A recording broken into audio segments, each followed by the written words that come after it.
It's another day, another episode, more all about Counter Strike. What is it? What is this starting point? The starting point is I'm actually back home.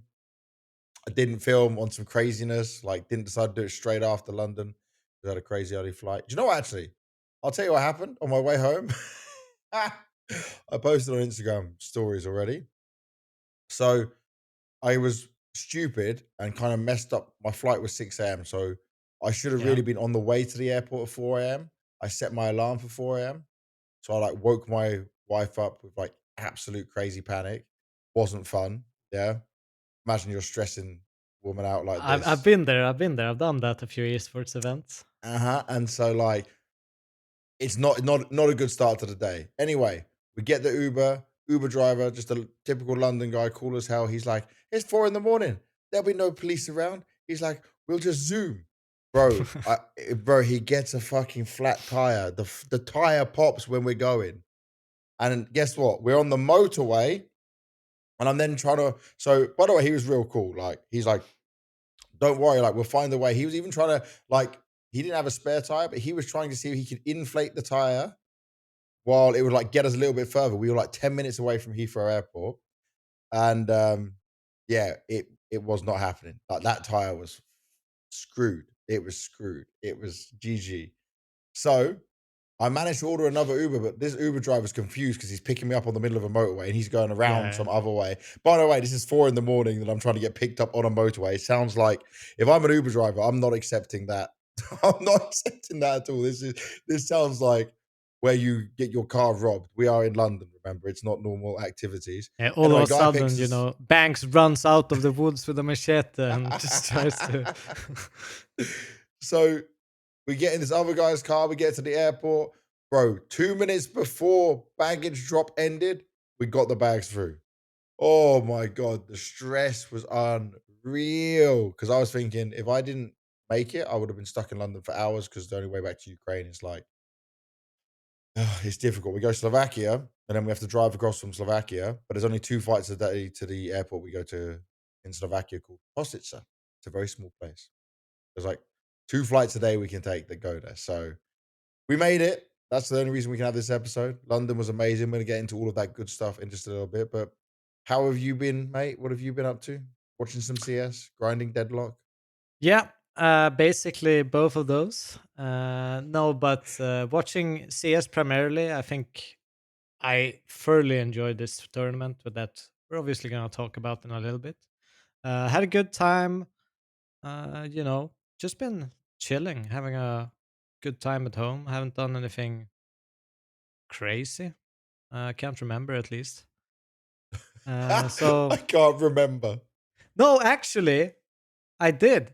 So me and my girlfriend, we called kräftskiva in Swedish.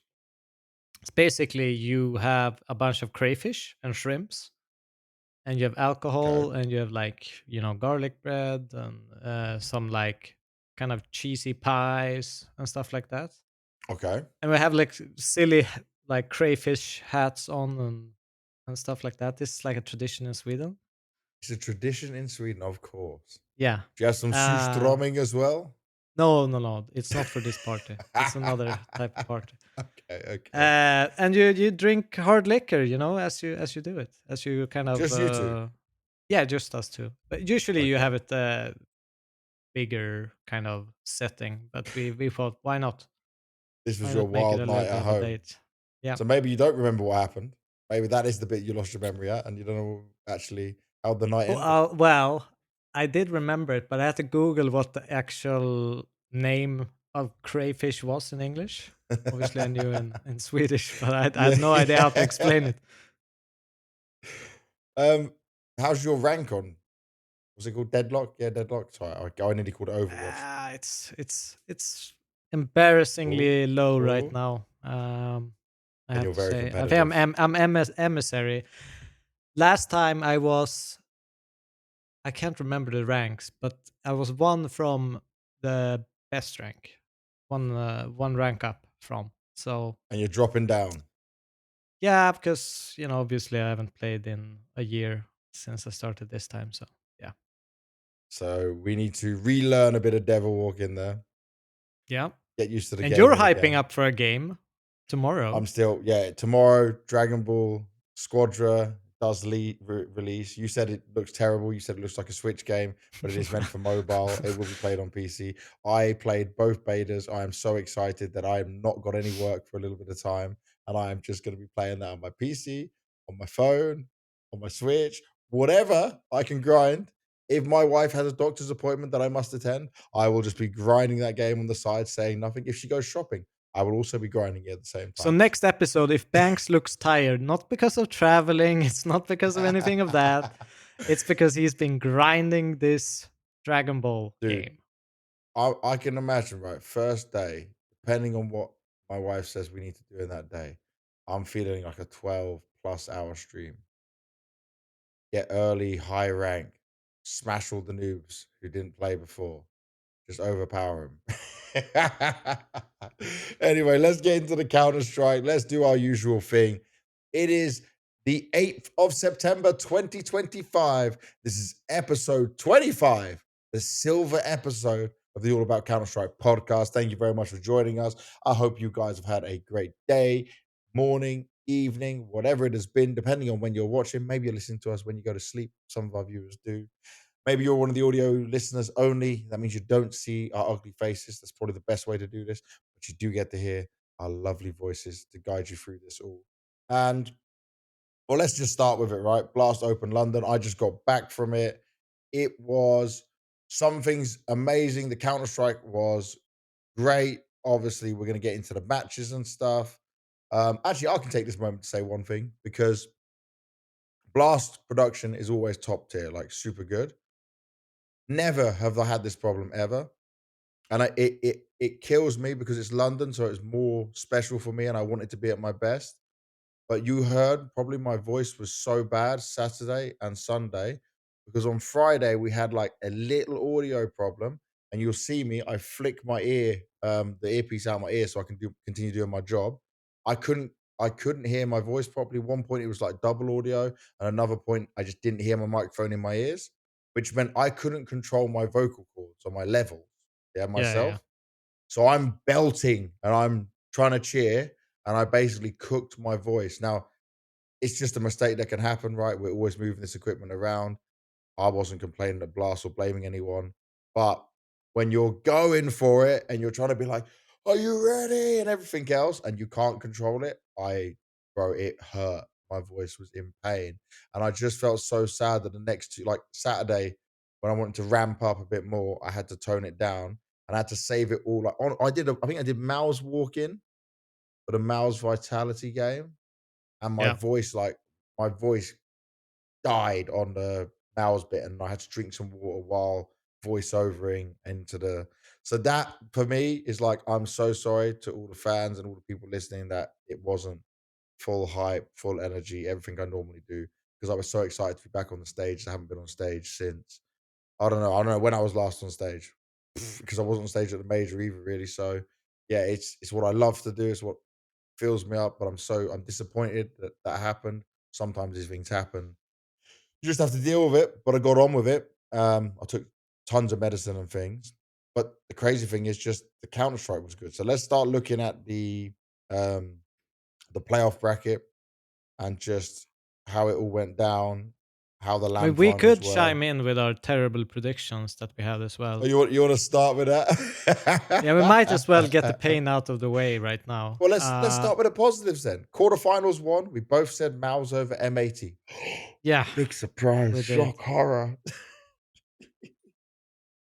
But then quarterfinal two, Devwalk. You want to start?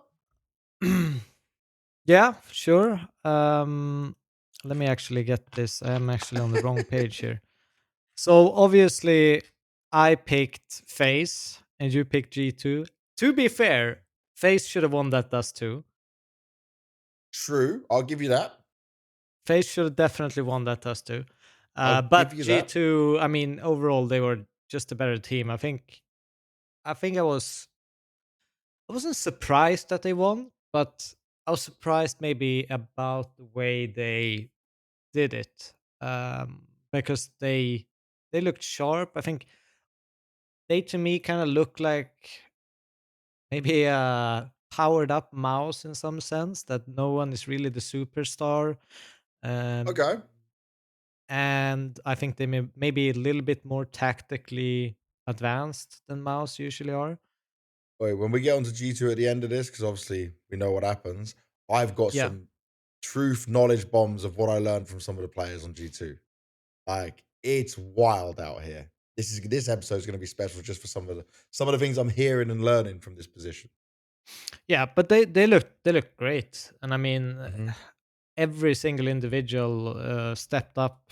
Even think like Sampaio had his moments. He was maybe the one that looked a little bit less of all Yeah. of them, but he still pulled his weight. And if they can unlock Sampaio even more, this team, oh, they could be a hell of a challenger.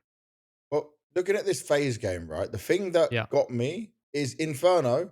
I'll be honest, Jacob never played that map on his own old team, so I'll give him a pass, right? But it's a G2 specialist map. They're very comfortable on it. Everyone's doing good. Cool. I didn't expect maybe the scoreline, but I'll say I expected the result on that map. The yeah, Dust 2, what got me is it was 12-10 for G2. They're racking up T side round after T side round. Then last two CT rounds go to phase, and I think, okay, phase overtime, back on their phase stuff that they do best, And the overtime was very back and forth, right? Definitely phase had chances in it. But they were 15-13 up. Then it goes to overtime again. We go into second overtime, and G2 just reach another level. And when they closed that out in that way, I went, I'm a little bit worried for Furia. Because I was very confident on Furia before this. And it was just the fact that Matty's first ever stage experience, obviously, same for Jacob on the phase side, but it's yeah. like there's a lot going on within this whole game. Hunt also inexperienced IGL, and we'll cover more on phase, right? Because obviously, once again, everyone's like, Rain needs to be kicked. Carrigan should coach. This same thing. I'm like, guys, let's be honest. Jacob's first ever big event with FaZe. They've thrown him into. So Eddie and Carrigan came to me. Eddie, for people who don't know, is like the team manager, but he's actually got a higher up position within FaZe. He's always with the CS guys. Legendary character, so funny. They actually said like I requested interview with him, and I was half expecting maybe them to say like no, but they want to throw him into the deep end and be like, get him into it all, get him doing it all. And Yeah. Eddie even said, he's like, I'm glad it's you doing an interview. And I said to him, like, we can start the interview from the beginning when you want. We can go through the questions together beforehand. Like, I'll make it as easy as possible and comfortable. Luckily, I met him back at PGL Bucharest as well when he's with his Polish squad. But he wasn't doing any interviews then. Like they were always putting someone else forward for it. Um, I think his first interview from being in an arena and stuff wasn't bad. Wasn't the worst for a player I've done who's done their first one. But I knew from that point that he was gonna have a tough series because Yeah. everything was overwhelming him, bro. He was everywhere. He was everywhere. And remember, FaZe get a lot of support and cheers. And also on that game, it was for the FaZe game, it was packed out. And there was a lot of people like G2 were getting booed, FaZe were getting cheered. But it doesn't matter if you're getting cheered if you still don't know how to handle all of this stuff and everything that's going on around you. No, you did mention that. And I mean, even in last episode, that was one of the reason you thought that G2 would actually nudge it out. And there's a good Yeah. point to that. But for me, it was just Brokey never really got to shine the way that I No. saw him previously. So I think that kind of fell flat. I do think Brokey is kind of faces win condition pretty much every He, single time right now. he had a Um, stinker. He had it yeah. like I'm not looking for him to do the same stuff we saw him do online straight away. But I mean, I think we hyped him up a lot and then I got a quick reality check. But I want to get your thoughts on this. I'm not going to be so complaining or critical of this phase because they were back in the playoffs. This is to me a positive step forward, even with a brand new young player. Like I don't see this as negative like some of the community is saying? No, I think it depends on how you view it. Obviously, a lot of people get kind of caught up in the wind of like, Face is back, broke his back, he's Yeah, gonna yeah, yeah, destroy yeah. everyone. And it's easy to kind of get swept into all of that. But at the end of the day, Face isn't a top 4, top 5 team in the world. They're sitting Not in right that now. growth period where they drop down way into, I mean, I'd probably put them in somewhere in between 8th to 10th in the world, somewhere along those lines. Yep. And I think they've started to stabilize because I think with the Leafs they were kind of just being a disappointment after disappointment, and now Yeah, dropping we've down. seen them. They look better. They look more like a team. They play more like a team. They seem to be enjoying the game a lot more. You could see it in their facial expressions. Obviously, they're annoyed when they're losing stupid rounds and stuff. Everyone would be, Yep. but you can see some positive signs, and I think as much as you take a newbie and you bring it into the top tier of Counter Strike, or newbie is maybe a harsh word, but at least someone new to tier one.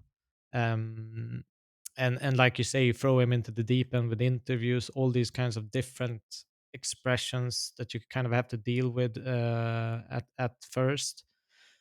I think it's a good thing they do it so they get used to Yeah. it. So next time, it doesn't really bother me as much. But I think it's Yeah. still positive. I think Jacob has done pretty decent job considering what is kind of asked He's of him. he's not wowed, but he's had some clip moments, some multi kills where I'd say, okay, I can see it. Yeah, That's what I'll give him on this. Um, but what I did love what I heard from Carrigan in the interviews was FaZe have just stacked up the tournaments they're going to. yeah. Like they're going to be at Fissure. I think they're going to be then EPL. Are they doing Chengdu? I can't even remember if they're on the Chengdu team list or not, but I think so. Like there is a lot. Let me check now. Let me because I don't want to say they're doing Chengdu or not. Oh no, it's like 20. They're doing Fisher, EPL, Yep. Chengdu, CS Asia Championship. Yeah. See, so that's what I mean. They're on a grind right now. And guess what? It's to make sure for the major that they're in the best form possible. And just to say this, Carrigan, obviously, he doesn't have any kids yet. He's got a wife still, but like they'll be on the road. They'll be grinding a lot. This is going to be full hardcore. Rain with 2 kids at home. Like they want this. They want to bring back the form. Like I'm not doubting their motivation if you're entering this many tournaments before the major to get us battle hardened, stage ready, official game ready, and that's a positive sign for me. But you also have to look at from the side. They obviously met a G2 who's, Better than we incredible. expected. Yeah, Better they than were, we they were expected. They were incredible. Like Yep. you have to give it to. I think one of the criticizing moments, everyone's kind of had this kind of Hunter being that in-game leader. Can they pick up enough T rounds? Can they actually call great Counter Strike? Yep. And I think even in this game, obviously 8 rounds T side on Inferno to kind of start that streak off. They got 6 on Dust too. So I think in that term, especially with I think we all look at CS2 as very T-sided, but it's gone more and more towards that CT side, so it's evened out a little bit. So I think Economy helping with that's a that. very respectable T-side number. I'll even check if how many pistols did they win. They did win pistol and Inferno, both pistols, and on Dust 2 they lost both pistols. Hmm. So picking up 6 T-side rounds without a Despite all pistol, that, that is actually great. we'll come back onto the G2 glazing. I want to save that for when we get more towards it, right? Um, I think that's enough on phase. We can go on to Mal's M80. Yep. I'll say for this quarterfinal, this game already told me that Mals would not beat Vitality because it's nothing against M80. They did so good beating Navi, beating VP, retiring, or benching, sorry, Electronic. But M80 could have won Ancient. They had their chance with that. They really could. And then they win Mirage off a 10-2 CT start, which was incredible. They got every opening imaginable, and Mouse were like playing 4v5 the majority of the game. Like they were just lost. Okay, a little bit of a bounce back in the end, but still, Mouse, we spoke about it, T side problems. Only thing is, then on Inferno, they did slap M80. I want to see that kind of response for a team of Mouse's level because you like if it got close, I would have been mega worried. But I'll touch on M80 a little bit because it's kind of interesting. It's just that Hex adds a lot. They Yep. look like a better team in terms of the vibes. Could be just a honeymoon period. They themselves said on interviews, Hex is a vibes guy, right? They're enjoying this. But also, bro, when I'm doing my intro, they're warming up for the game. Slacks, the AWP of the team, is filming me doing the opening because he's like happy that this is happening. You know, they're all on their first stage. Doesn't matter how long we spoke about Hex for, all on their first stage. And I'll say this for M80, you have the two best German players in the game right now, and it's not on Big Clan, and you're placing higher than Big Clan on a Yep. North American side. It's wild. And Sin used to play for Big Academy. Like he could have been yours, you know? Didn't he play for the Um, main team as well? maybe he did. Maybe I'm forgetting. I'm Yeah, pretty you're pretty right. sure Yeah, he yeah. did. He had nearly a year on the main team I think played there with Keto, maybe. when they were maybe when they were swapping them out. But the thing is, this M80 deserves some respect for what they did. People can say it's online or whatever else, but they still pushed Miles around a bit on a stage. They were enjoying the moment, and I'll give them a lot of credit for what they were able to do here. It was a legitimate run and one they will get more experience from as well. And also, Miles was just getting booed. I know Def's British, but like the fact that Miles was getting booed continues to just amaze me because I thought Miles should have got some love in London, but instead it was everyone against them, all on M80. M80 had the crowd behind them. I think they had fun even though they lost. Like for me now, it's M80 did good, but now I need to see him in the next couple of events and prove to me that you can do it again. Don't make this a one-off thing. Yeah. The one thing you should definitely credit them because I think if they went into this game, they fucking get smashed by Mouse 2-0. They didn't have anything to show for it. Everyone would just call them onliners. But at Yeah, this point, they proved that they could do it on a stage. They could push, yeah. one of the best teams in the world into kind of a corner where, if a few rounds happened a little bit differently, they could have actually stolen this to a 2-0. Mhm. So, a lot of credit goes to them. I think it's actually pretty incredible what they've managed to achieve in such a short period of time, or at least during the break, because they did not look good at the end or towards the summer break. Last, yeah, what is it? Last season, so to say. Yeah. But yeah, super, super good. I think they look really good as a team. They seem to understand each other on the server. I think my worry for Mouse a little bit is, as you say, the T sides. They have such amazing CT sides and they seem so gelled and good on the CT sides, but can't really make it work on T side. And I'm not sure what it is, but they shouldn't have to always rely on those CT sides to No. win games. It seems like, yeah, I don't know what to say. They lose a pistol and maybe they're a bit screwed. Yeah. And this is it, right? They beat Vitality back at Cologne. That was such a good moment for them. Obviously, they go on to lose the grand final in a devastating fashion.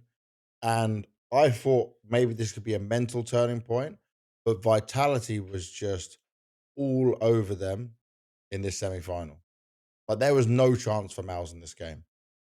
I don't No. care. I don't care what anyone wants to try and say. There was maybe some rounds that could have been the swing rounds. There was never a point in that game that it looked like Vitality lost control and everyone was playing as they should be. That was back to I'm not going to say the best Vitality, but it was back to me saying, okay, we've got the trophy winning Vitality here. That for sure.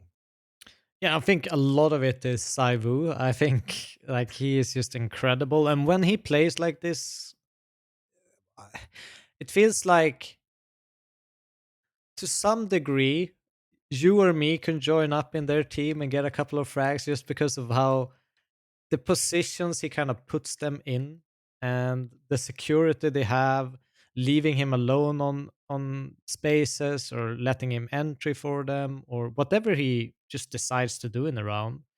Yeah, He's just so incredible.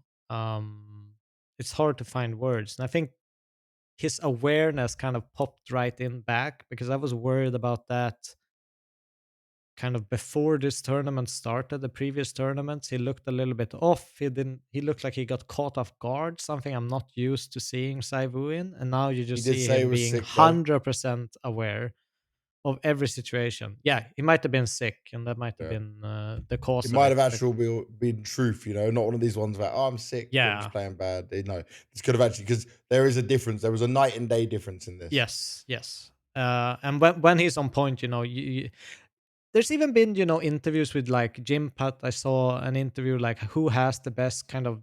I think they're building a CS player, like from Mhm. HLTV. I think they did some segment on this, where Jim Putt is just saying like Saivu is the smartest. He's like the best brain for CS because Yeah. you think you're outplaying him and he knows exactly what you're doing. Like, He's like, fall for my trap. Do what you think yeah, you're gonna do. I'm waiting for you. Bang. and and that's the scary part about Saivu. It's not only that he, it's obviously great aim and has this incredible ability. Yeah. He can make it look so easy for anyone. And also give some credit to Flamesy as well, because he'd had a stinker since after the major. He wasn't at his usual level. Yeah, But this event, he was having impact. He was getting the crazy jumping kills with the SMG all the time. He was taking the right peaks. The team was better playing off that kind of gel that he can add to it with a bit of chaos thrown into the mix. And obviously, yeah, that's what we can look at in the Mouse game. But we'll talk a little bit more about Vitality going into the finals because obviously they did beat Mouse. But then, do you know what? I honestly expected the semi final to be such a banger. I thought G2 Furia was going to be the semi final that was like a grand final, you know? yeah, I was so looking forward to this Devil. I was like, Molodoy, he's so chill with it on the stage. Fallen's playing well. Queserado's up there at the same time. Bro, that like Fallen in the exit interview with me was just like they played better, they shot harder. We were not there. Like this was not the same Furia. And it's sad because obviously they beat Spirit, they beat Mouse, they qualified all the way to semis. I felt like it would have been better if they started in the quarters. yeah. I mean, I have to be honest. Like this game, there was probably zero excitement for me watching it because at Yeah, every single yeah. moment G2 just had full control, and you're just waiting Oh, for Furia to get one back, uh, and it just didn't happen. And then you kind of want that excitement, what ifs coming in, and yeah. sometimes you see that. And at this game, there was literally nothing. I didn't feel any excitement watching this game at all. Do you know what Fallen told me as well? He was like, "Ah, when Molodoy's having a good day or a good game, we call it a Molo day." And I was like, "Okay, that's pretty cool. Like, that's a nice play on words of it." And he's like, "I hope he's gonna have a Molo day today." And I spoke to Molodoy, by the way. I saw him before he went on stage, and he was like, "I'm so ready." He always have his headphones on. He's getting in the zone and getting ready. He's not bothered by this, but like no, like I don't think they were ready for G2. G2 played so fearless, and once G2 knew they had him, they were all over him. Was this the wait a sec? It was the Inferno, the Inferno, Heavy God, Sunpius, and Matties. By the way, this was also. I'm just gonna look at this. Sunpius T side didn't have to do so much because they didn't play many rounds, but like he was absolutely unstoppable, uncontrollable. And then a 3.1 rating on his CT side. Yeah, that's pretty ridiculous having 132 ADR as an AWPer. Oh. Oh, But to be fair, they did probably play against what, 2 equals and 3 gun rounds, something like yeah, that. dude, it was crazy. So that sets us up for the finals, yeah.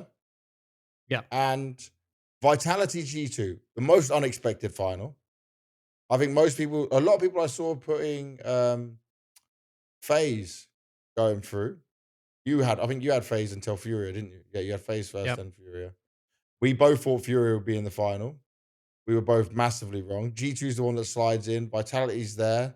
And honestly, when I looked at this game, the veto advantage is just sitting completely with Vitality. Like that, I was looking at this and thinking, okay, G2's cooked here. G2's best opportunity would be Inferno, and Vitality can play it to a high level. And then we go into the first map of the grand final. G2 dominate 10-2 first half. I blinked and I missed it. I was actually filming some like crowd, like crowd interviews, talking to Yep. fans. Bro, I had to run back. No, My producer's in my I ear and was he's like like, go, 10 go, go. I think I was like 10, 15 minutes late to starting the stream, You missed and half of it. the whole map was almost over. I was like, "What the hell?" I was like, Dude, what just happened?" the arena was still figuring out what was happening. The People were arena still was finding seats, and the game was getting over. their beers, getting sat down, got the hot dog in hand. Oh, it was a spectacle. It was a great start. It was an insane start, right? But I'll give it to Zywu especially because we've spoke before about sometimes Zywu is not the one to change a game. Well, on Yep. Mirage, he said, "No, no, I will not stop. I will not go down like this."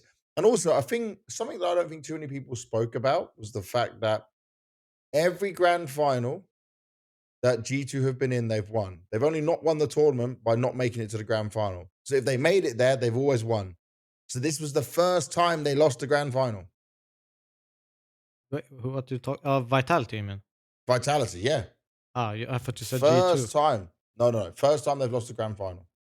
And that's so their So, stat line going into it is crazy. Like their mentality is we're in a grand final again. We're gonna take the trophy. We're gonna get this done.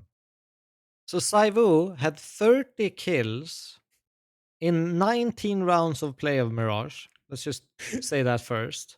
Yeah. He had 4 assists and 6 deaths.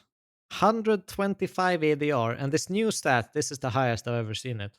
Plus 18% swing round with a 255 rating. On the T side, he had a 3.92 rating. Bloody hell. That's Yeah. 16-0 on the T side. He started off the T-side pistol with the ace as well. And that ridiculous shot against the guy jumping car, it's like one tapping people. He looked, I don't even know how to describe it. He looked But that, absolutely unstoppable. Like yeah. there was nothing. Like you could see all the shots. It was amazing shots. The crowd went wild every time they saw Yeah. Saibu. Uh, I don't even know. I thought it was over by when I watched that Mirage. It felt like Vitality was able to kind of shrug that dust to victory for G2 away, Mm-hmm. and it kind of continued into the next map of Overpass, which obviously again was super impactful from Saivu. Drops was getting in there, Flames was getting there, G2 didn't have a chance, and it just looked Uh, like okay. also, historically, Overpass, like Hunter with Nico, at least, like Nico would never play that map, so it was always like a perma ban. So like Yeah. it's not a map I expect them to be good on. They obviously knew they would have to play this, right? Because they I think removed it's always nuke been kind of a applications. saw map with Snappy and the guys. I think they've always respected Overpass. But this was they at times they looked lost, you know.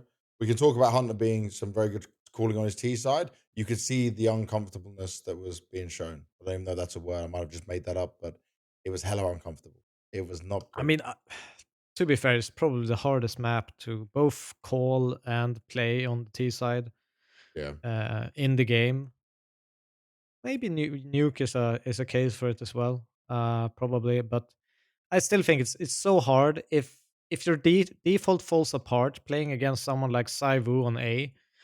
What are you Hmm. gonna do? Like maybe you're playing it perfectly and he just destroys you. But there was a lot of times they were in good positions, but they just got flanked by the B players out from short or underground. They came behind the lines of the guys, pulling the nades for them on A Yeah. executes, and it just looked chaotic as you mentioned. Like Vitality found the timings and they just punished them hard.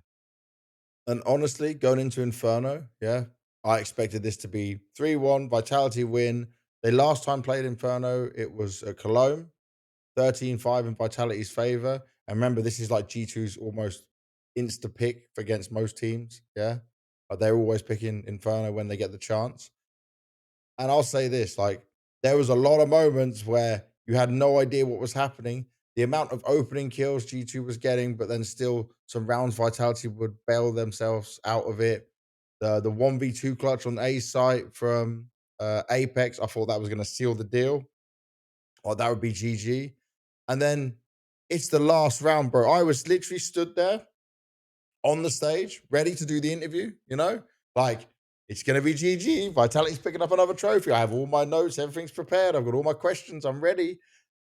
And they lose to that low half by whatever you want to call it. Like, oh, It's such a weird one because it felt like oh, they just stressed their way in as well. It felt like they had more time if they really wanted to, instead of pushing through the smoke and kind of, I don't know. It felt like they wanted to end it, or it felt like they had yeah. a different read of where players were positioned because they got kind of trapped, especially that because there was one guy pushed through CT smoke and I think he got a Mhm. kill and died, and there's just another one kind of creeping through that smoke once again with the Farmers, I think, which kind of nailed the round into them. And I have to also give it to like Malbs on that B side. He was buying so much time for his team. He Yeah. was playing triple, he was second box, he was everywhere, and he was constantly hiding, finding Also an picks, AWPer all of a hiding, sudden. hiding. And I saw Apex actually talking a little bit about that round because I think this Inferno is quite painful. Yeah. I think he tweeted something along the lines of like, we probably should have won this tournament. Yeah. Yeah. And they missed a molly on triple in the specific round, which just gave Mouse the kind of, time to actually play time against them. It felt like they Yeah. were unaware about him because they assumed that Molly would be there. So you kind of got a free pick from that and then could play time, and they just didn't have the Oh, utility to clear him I'm out. reading it. I'm reading it. Yeah. We miss a Mollo triple. Find ourselves scrambling to organize 30, 40 seconds just to pull off a simple execute B. Yeah. Yeah. And by the way, this is what I think. Like 9 times out of 10, we go to train afterwards, right? So obviously it goes to overtime. Um, G2 pull it off with Vitality, don't get a single round. It's 4-0 overtime for G2. G2 Yep. again, fearless, sharp, dominant, like zero problems at all from any players. Matty's worth his weight in gold in every way. Like he was made for this. And then Train, you look at it and you think, well, this is again still favored for Vitality. Let's be honest, that's what everyone would say. We've seen some great games from Vitality where they can come back into games, they can just dominate. Like it shouldn't be a problem for them. And I will But never I say that think they were Vitality's lost mentally because you look at that round where they should have won the game on that 12-11th round. on They Inferno, should have yeah. won it, and they lose. They get cleaned out from the four rounds coming up from that. Then you Mhm. go into train. You start off with a 0-6 start. Like that's 10 rounds in a row. You're not even in it. Yeah, but You're that not awake. They're mentally it was destroyed at this the point. They already thought they were lifting the trophy. They're probably preparing for it. Just like you, they were preparing. I'm gonna go see Yeah, Banks now. I'm gonna answer some yeah. questions. Like, oh, how good it's gonna feel, lift the trophy again. Yeah. So yes, we did Zai, it we're getting again. another MVP. We're nearly close to Australis' record for the year, you No, know? but I'm serious. That probably crept into their mind at some point, Yeah, yeah, because yeah. that's a round where there was Deagles. There were 5/7 armors. That they didn't have much utility to actually stop them. And I think even at one point in that round, I might be mistaken, but I think Malps was completely alone for those 30 to 40 seconds that they wanted to execute. If you actually take the context of Apex tweet, right? I think Mhm. Malps that round was completely alone for like 35 seconds. And then, As they were scrambling. yeah, and if they actually just executed the one that won the round instantly, like there would have been, obviously a hero play could always change the thing, but 5 versus 1 on Yeah. a site doesn't matter how many smokes or you basically have to do one of those historical happy aces, Yeah. But and so that's not very likely. going on to train, I'm never gonna say that like Vitality's mental is not strong because we've seen them come back into games, but the Yeah, current Vitality could not. Like I'm watching, it was Heavy God had multiple. I need to skim through this, but Heavy God had multiple 1v2 wins. Yeah. Um, he three. got a dual elite ace. He won a 1v2 CT post plant situation where Flamesy, like, I don't know what he was doing. By the way, I will say this, right? Flamesy, who have been playing so good, he sold him a little bit on train. Like some of the positions he gave But up, some that of the one times he that got 1v2 should never even happen. What are they, why are no. they challenging him? Like Yeah. they could have just left him, let him go towards the bomb. They had one guy towards electric slash pop. Yep. They had one guy in It CT was con, Flames and Rops, right? and both guys are like kind of trying to surprise him by going for a duel fast, and he just pops their head off. He kind of snuck under, but he kind of went towards 5 train and snuck back towards 6 train. By the way, maybe everyone doesn't actually understand these callouts. Using old school, what is it called? Is it red train and Red, yeah. red? Red, So orange. he killed one, went towards red train in death cam, and then kind of snuck back to that towards that hell position. Yep. And you can kind of see this little gap of the train where he's kind of It so he gets a underneath. little bit of an advantage once the duel comes in and he just kills him. I don't understand why they feel the need to actually go for him because you could just paint up 2 scenarios, right? What if he went towards red train? If you stay in pop, what can he do? He can chase you Yeah. down, but he has to like clear multiple corners, have to push you, and has to be loud. Or he can defuse the bomb and you can jiggle it. Like either way, you should probably win that. So, but look at this, right? Heavy God obviously deserved MVP, but 2.80 rating CT side, 3 clutches. He felt untouchable. Like he Yeah. was in their heads and he was getting away with murder.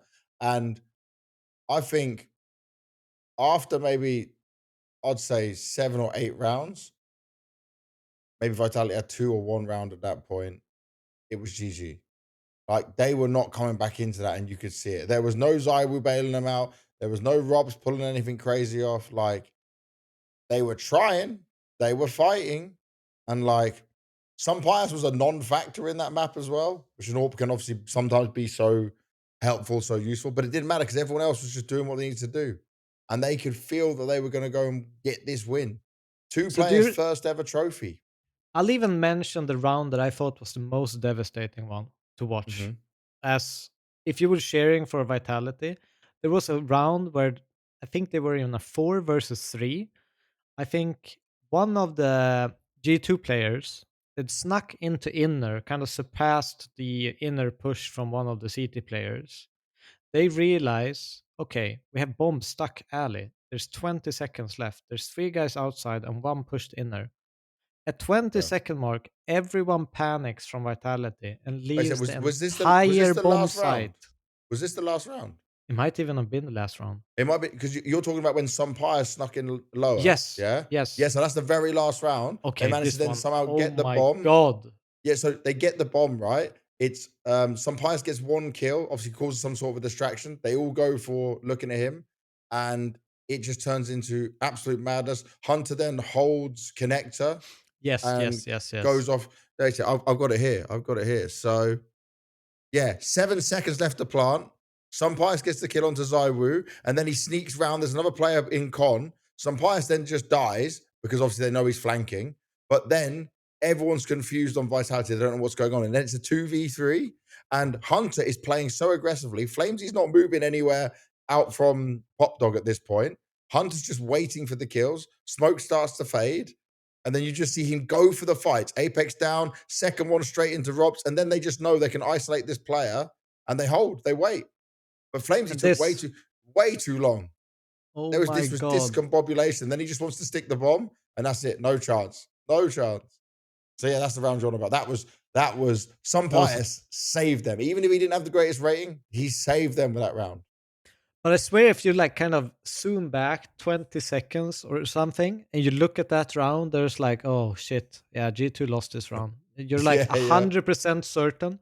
And then everyone just starts to move towards inner. And it just looks so weird. Maybe a wrong call, wrong communication or something. But what we'll do, we'll talk quickly about Vitality in the sense that everyone, because of how high they took it in the first part of the year, Yeah. is saying like this is a massive failure. I am No, completely it's disagreeing with not. that. No, but this is I'm saying like the community perception, right? Because they expect this team to be so dominant. Oh, you lost to G2, they don't even have Nico Munacy, blah blah. My point on this is this Vitality at least showed better signs of life than what they have since after the Austin Major. Not just because they made a grand final, but they look to have in some rounds playing off each other the same way, trusting each other again, knowing what they should be doing in situations, you know. Um, but they met a G2 with an insane playbook who had not been at as many events as as Vitality, right? Yeah. Not been making as deep runs, you know. A Bounty, they didn't even make it to the LAN final. They got eliminated by Spirit, so they were playing from home and then stayed home. Esports World Cup, they played one game, went home. So for them, they had a lot more time, same as like a Furia, to work on things. Furia wasn't even at EWC, you know? So Mouse and Vitality had been 40 days or something, 50 days of on the road, non-stop Counter-Strike, bit of online at home, into just gaming, no chance to really rework the playbook.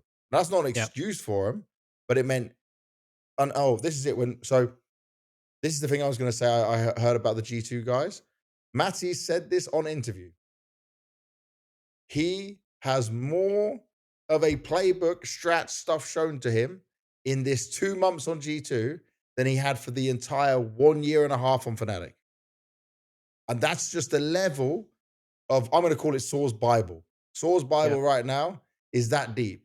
And everyone talks about like how well Ents did and stuff, and Snappy as well. I'm always going to credit the in-game leader in some regards to it, but Saw has been able to work wonders with lesser pieces, yeah, on his heroic time, on the Ents time, even before they were like He always doing makes well. the sum of his parts better. And I think Yes. that's, exactly like you're saying. And Yes. he's done it with, I mean, you could just imagine he's made every single team he's been on competitive against the world's best. I'm not saying, Yep. heroic that it was like a world beater or anything, but they could be competitive even against the best teams. And they Yep. did have a couple of upsets against some of the best teams. And, if you look at ends, and I think even if you would put like Ence's team and you'd write them down on paper, show everyone what this team was, Yeah. and say that they were a top 3 team in the world, People be I like, don't ah, think a lot of people would be shocked. because of that lack of like star names, you know, as it be. Because people Yeah, love to because I focus mean, so much on that. it's not bad players, but you No. had what was it? Nerds, Snappy, Mad, and some Pious Bias. and Disha. Yeah. Yeah. And and you look at those 5 and you tell me that's the top 3 team in the world. No. Without Saw, no. No, but that's what I'm saying, that Yeah. even now, I think he has a better material than he had in ends. in Yep. terms of firepower, skill. The one thing that we've been questioning maybe is the type, the in-game leading. But I've always, fought Hunter. He has the personality for it. He's a real leader. He's calm. He's, constructive and criticism is a, pleasure to speak to at Yep. every single moment. I've had to speak with this guy. You could sense he has that calmness to be a good leader. Hmm. He just hasn't developed it fully yet.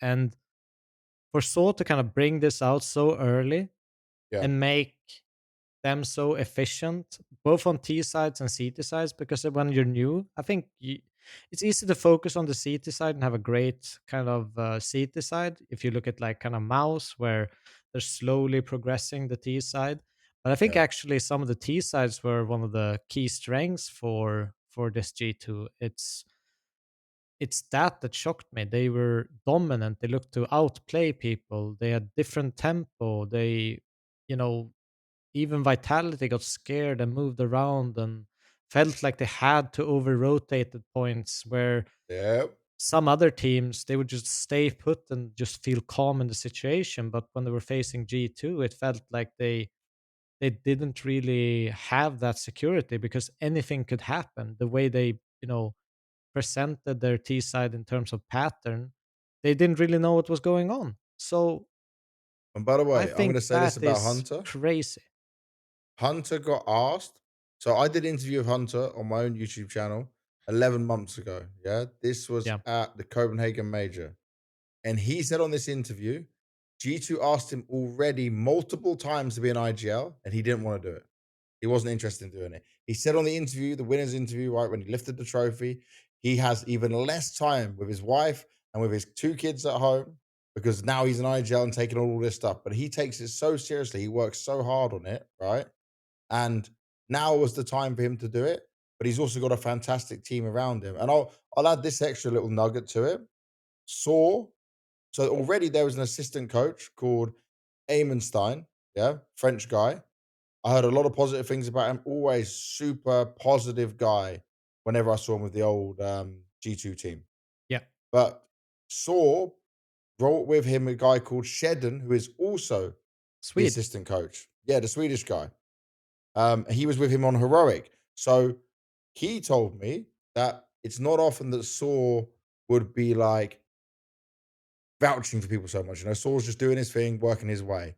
But Saul wanted to bring him with him. So they have double assistant coaches. They have a full support of a huge organization like G2 and some incredible players. Oh, and there's another bit to this. Albin, who is the CEO of G2 currently, Yep. I did an interview with him during EWC. I might have mentioned this on the last episode. But basically, he said to me, we are no longer focusing on building our team like we did in the past, but we're going to do a more Navi approach by having the coach be the one that attracts the players. So similar to a Navi where like Blade is where a lot of players would like to go and work under Blade, yeah. They Yep. want the same in the eyes of Saw. So a lot more on that side of things. And people were really hating and saying things like, and this, by the way, this isn't about the Snacks and Taz situation. This is about when Munacy and Nico went, or when Nico went first and Munacy went. Everyone was like, G2 can't rebuild. Who are they going to get? There's no stars. Well, you're playing with potentially new stars. Yeah. Malbs had a huge slump. At one point, he told me in an interview, I'm not enjoying playing Counter-Strike. I've got DMs, but I won't read out because they're private with me and Malbs, where like I'm checking on him because of what he said to me in an interview. Because he was so unhappy with his level and performance. And he doesn't have to have the craziest rating, but he's doing better work in his position for the team. And then you've got someone like, by the way, Heavy God. We'll talk about him later because there's so much, bro. The But even storylines. Malbs, like the last time we really saw him like play on like a big stage was at the major, and he looked devastated, Yeah. absolutely crushed when you saw him lose the last game. Was it against Face or who was it against? Who did they Fight. lose to? It was either Vitality or Phase, right? I can't G2. remember, but it was a I'll get close it. I'll one. get I it. remember it was a close game. It was the last time with Nico as well, right? And that Yeah, was when Malves was at his best. yeah, I remember. So G2 phase, yeah, they lost 2-0. Lost in Yeah, overtime on yeah. It Nuke. was a overtime. I watched that Malbs game. had a stinker, Monassi had a stinker, and Nico. It was only Hunter and Snacks that actually performed on that one. I remember he looked absolutely destroyed. Yeah. But this is But yeah, crazy because Matty's, right? I'm never going to compare someone with Donk because Donk does what Donk does. But the crisp, the sharpness of Matty's is insane. And it's for me, it's a different style of Donk because it's like very reactionary. He just sees, he reads, and it's almost effortless, bang, dead, and he's going for it and he can start to feel it out. And I think he's such a good communicator. I can't hear him. Remember, it's in a big you arena, see on the but camera. I'm looking on the camera. And by the way, in our talent room, we have the program feed showing the game. And then I have a dedicated thing that I requested for years now, where it's just the cameras of every player. So I have a camera I can see. We can all see it. But it's like one of these things I love because I want to see people are getting tilted. So I can see every player 24/7. I just Can't hear him, imagine but I you can just see him. sitting in there I'm with like like this. four different screens, and it's all Who's webcams tilting? of players, and you're not watching the game. You're just Well, bro, it's interesting for me, right, as an interviewer, because I can see like when Donk's doing this, the right? body language and Oh, stuff. yeah, Yeah. bro. That's I'm reading. I'm reading. My job's not just about looking at the game. I've got to look at this stuff as well. Who's checked out? Who maybe like, for example, there's some games where Chopper's talking less and Shiro's motor mouth saying loads of things that he wants. There's different things that can change up in teams. And it's very No, that's interesting for fair. me as That's the fair. interviewer. Very interesting. But so Matty's first time on stage, yeah, hugely impressive. I Wasn't said wasn't last bothered by it. episode, he impresses me with the way he plays. Like, it's not only that he has crisp aim. I think he does what's important in the moment. Mm, Like, it's some positions are so difficult to be in, and some players, they're a bit scared to kind of push forward and eliminate the current threat, and they just wait for the threat to kind of come to you or peek you. You kind of stop. I'll even reference this Saw kind of timeout in this, where he said, are your double you frozen or something? When he said yeah, that voice line, and sometimes you just need players to take that risk to be able to push in. I remember on trade on the pistol, someone is in that hell position. He just pops two people on bomb turn and instantly pushes to eliminate the third guy in hell. Doesn't give him any time to play around with. I think that's such an important quality to have. Is just yeah, be able, let's shut this round down when we have the time now, instead of yeah, waiting until rotations comes in and this becomes interesting for them. I think that's what impresses me the most. Also, he's super patient with utility. Like when he's playing that Ivy position, seems to have perfect timings of when to drop utility, when to yeah, communicate. He pulls people towards his position when he feels there's a threat. So he doesn't do things solo, as you say. He seems like a strong communicator, and it's just a joy definitely. to watch him because He's a he's not rap god, bro. he's In not interviews. only explosive, he can also be defensive and kind of play that very structured way of playing Counter-Strike, right? And I think that's so impressive. He said also he plays better when the playbook's like this, when there's more structure. Yeah. It suits him, but that's actually better for him. Um, and to go on to Heavy God as well, right? Because we've touched on some parts of it. We spoke about Hunter, Malbs, now Matty's. Heavy God. I'm going to say this on December 29th, 2024. I said he's a strong addition for G2 and I was glazing him. And then I said he's going to do very well because he's been a standout player on both his teams from the past. So when he played for OG, standout player in completely different. Basically, this guy can play any role. I feel like I've seen him play every different role and position. Asked for him at one point when he was playing anchor roles, then he was playing some more rotator roles, then he was more star role at times, depending on what team he was in. Yeah. Maybe he's even done IGLing at one point. It'd have to be some very low down team from the beginning. But this guy works insanely hard. He grinds CS like crazy. And I think he was hella underrated um, because people didn't know his game. He wasn't being used in the right way. But like he was doing God's work for a Cloud9 that was failing. Remember, he can speak Ukrainian and Russian because he's got a Ukrainian family. Um, he perfect at communicating. He studies the game, watches VODs of players.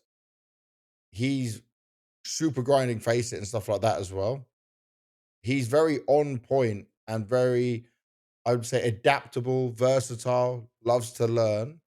And never did I expect him to have an MVP on his first event that he's picking up the trophy. But this was so well deserved because it was that interview. I'm going to bring the quote up now. He said,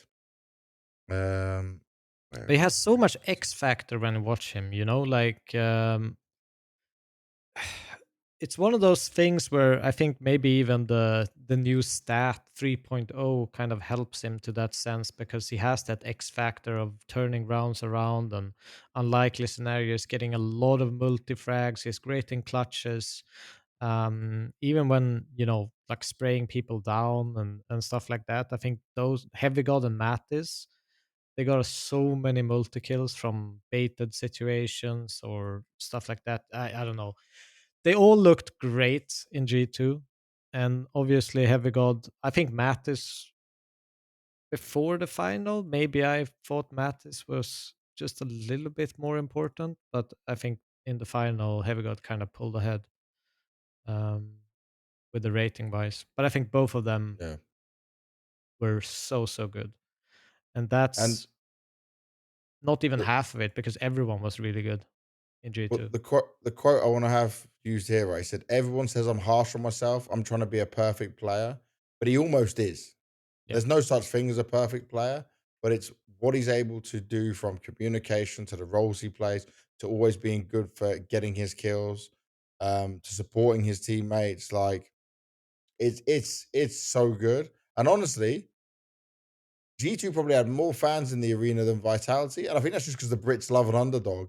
But I didn't expect that when Messi was having a chance to lift the trophy in his home country. He's from Birmingham, not London. But like he had his wife, his not wife, his partner, sorry, they're not married yet, and his daughter there.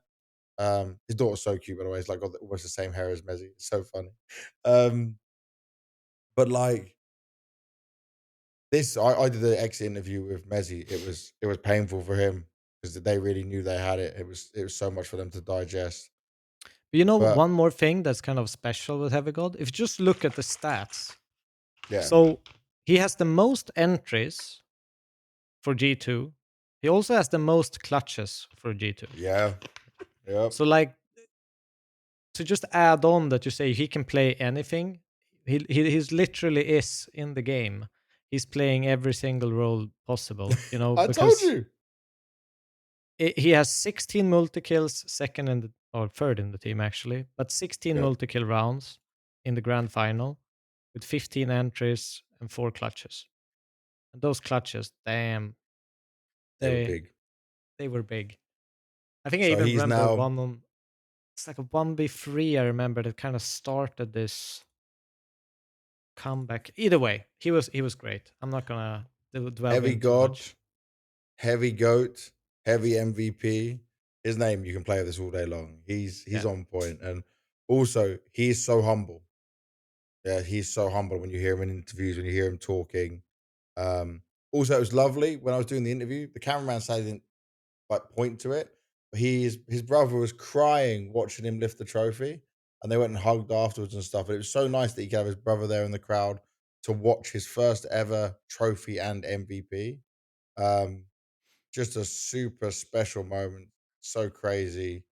And people can say, "Oh, like this isn't a real like big tournament because like Spirit wasn't there and all these other things," but people had to qualify through online tournaments, yeah. So that's just the way it went. And then we had 6 teams through. That's just the format. They beat Spirit Online. They beat Vitality in the final. They had a legit run. And Saul needs a lot of credit for this as well as what Hunter can do and bring. Because remember, Hunter's in his infancy as an in-game leader. He's only going to get better from here. And also the storyline of this, I tweeted it earlier today. Let me bring it up. Hunter first trophies in IGL. Some Pius and Saw only have one S tier trophy before this. Dallas 2023. 2 years later, they've gone to different teams, split apart, and come back together and done it again. Matty's first arena, first grand final, first trophy. Heavy God first grand final trophy and MVP. Malbs lost confidence, not enjoying the game, and now finds his way back to it. This is crazy. But isn't this the first trophy for Hunter without Nico? Yes, So it's a pretty special one in that, I said that to him in an sense. interview. I said, You've done it even without Nico being here, you know? Yeah. Now, do you know what would be the craziest move? Just imagine, just wait for it. Falcons. Falcons turn Minus kick around, some plus kick Hunter. some plus Hunter, but they don't get a saw and it all falls apart. It just goes bang. No, they would never let him go. They They're would just never like, let him go. bring Saw Stratbook. Bring Saw Stratbook. Yeah, but it'd only get you so far. Yeah, I Yeah, think only a couple you of you months. you don't mess with this now. You definitely don't mess with that. No. But I'll give some closing thoughts on London. I feel like overall as an event in the arena, it was good. Um, Friday was not so packed out as often what happens anyway. Phase game was much better, much more hype. Um, Saturday was good. Sunday was absolutely incredible. The energy, the atmosphere, it was electrifying. It really was full. It was completely packed out. It was beautiful to You see could from the hear it British on the crowd, stream as well.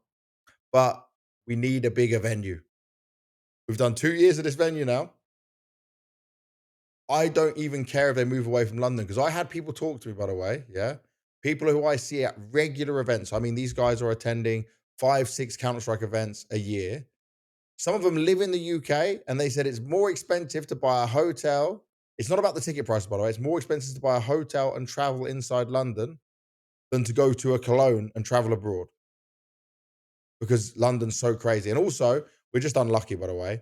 Coldplay were doing like 8 back-to-back nights of the main Wembley Arena. So everything's booked out close by. Everything's chock-a-block. Everything's maxed out on prices. Couldn't go anywhere for food other than some like fast food places. So it was a tough timing. But bro, Coldplay took the piss. Like you man are booking out. It was 8 days in a row, like back to back to What? back. Like They yeah, did that's how 8 much they days? 8 days in a row. So you know when I text you when we arrived, yeah, they were holding the Yeah. concert. They did it all the way until Sunday night, mate, because they're that popular. Coldplay's obviously that big. I like Coldplay, but I mess with their music. Some of They're it's just good, out to expose all the CEOs in but London at that that's point. that's money. That's money. So they're cleaning house, but that meant the price of everything like was through the roof. So for regular fun fans who want to come enjoy it, like it wasn't good. Um, So I would love if Blast want to come back to London or just the UK. Let's go look at a bigger venue somewhere else, a bit more commutable, a bit more reasonable price. See what we can do because I think the UK crowd can cook. Sunday was fantastic, and I met so many cool fans and stuff. People asked us already, like they were asking me, when you film the next episode of podcast, will you film it tonight? I'm like, nah, bro, I'm sleeping, and I will do it the next day. So for you who asked me, here it is. It's live and kicking now. You can enjoy it from this side of it.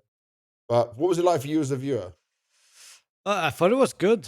I didn't have any complaints. I thought it was a good event, good production. I felt like you got a sense of that there was audience, but as you said, there was some moments where they kicked into the camera view of the audience, and on the earlier kind of Yeah, quarterfinals, it looked a little bit empty.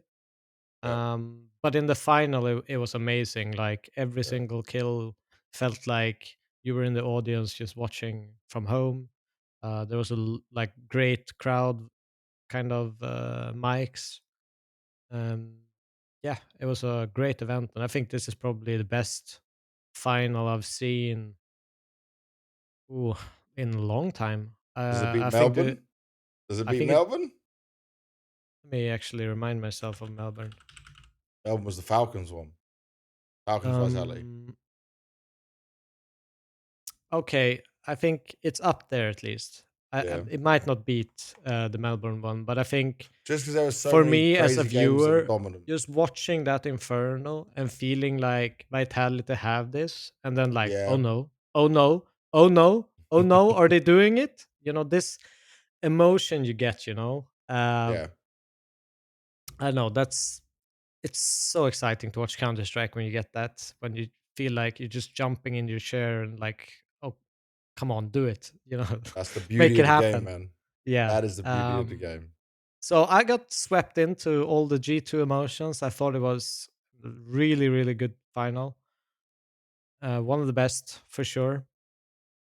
And yeah, I'm looking forward to seeing so much more of G2. I think they look dangerous. I think it's Yeah. kind of one of these things where now we're looking at, obviously Star Ladder Major is closing in on us, and we're looking at so many potential winners of the tournament. Last Yeah. tournament, we looked at it and was like, I'd probably say if we did a poll, it would be 98% would vote Vitality.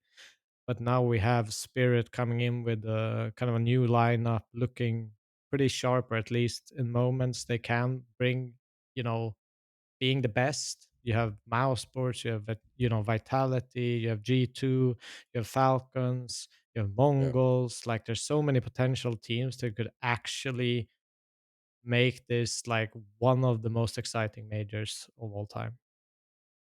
We'll have to wait and see. We'll keep covering it. But let's get ourselves off of Blast London into some of the news that was going on. So it's our news updates, everything that's going on. We got to start with the craziest quote that I even had to check with you, mate, if he was joking or if it was real or not, because Wildcard, we already said last episode, this is like the most mismanaged, maybe worst organization in Counter Strike right now, by far.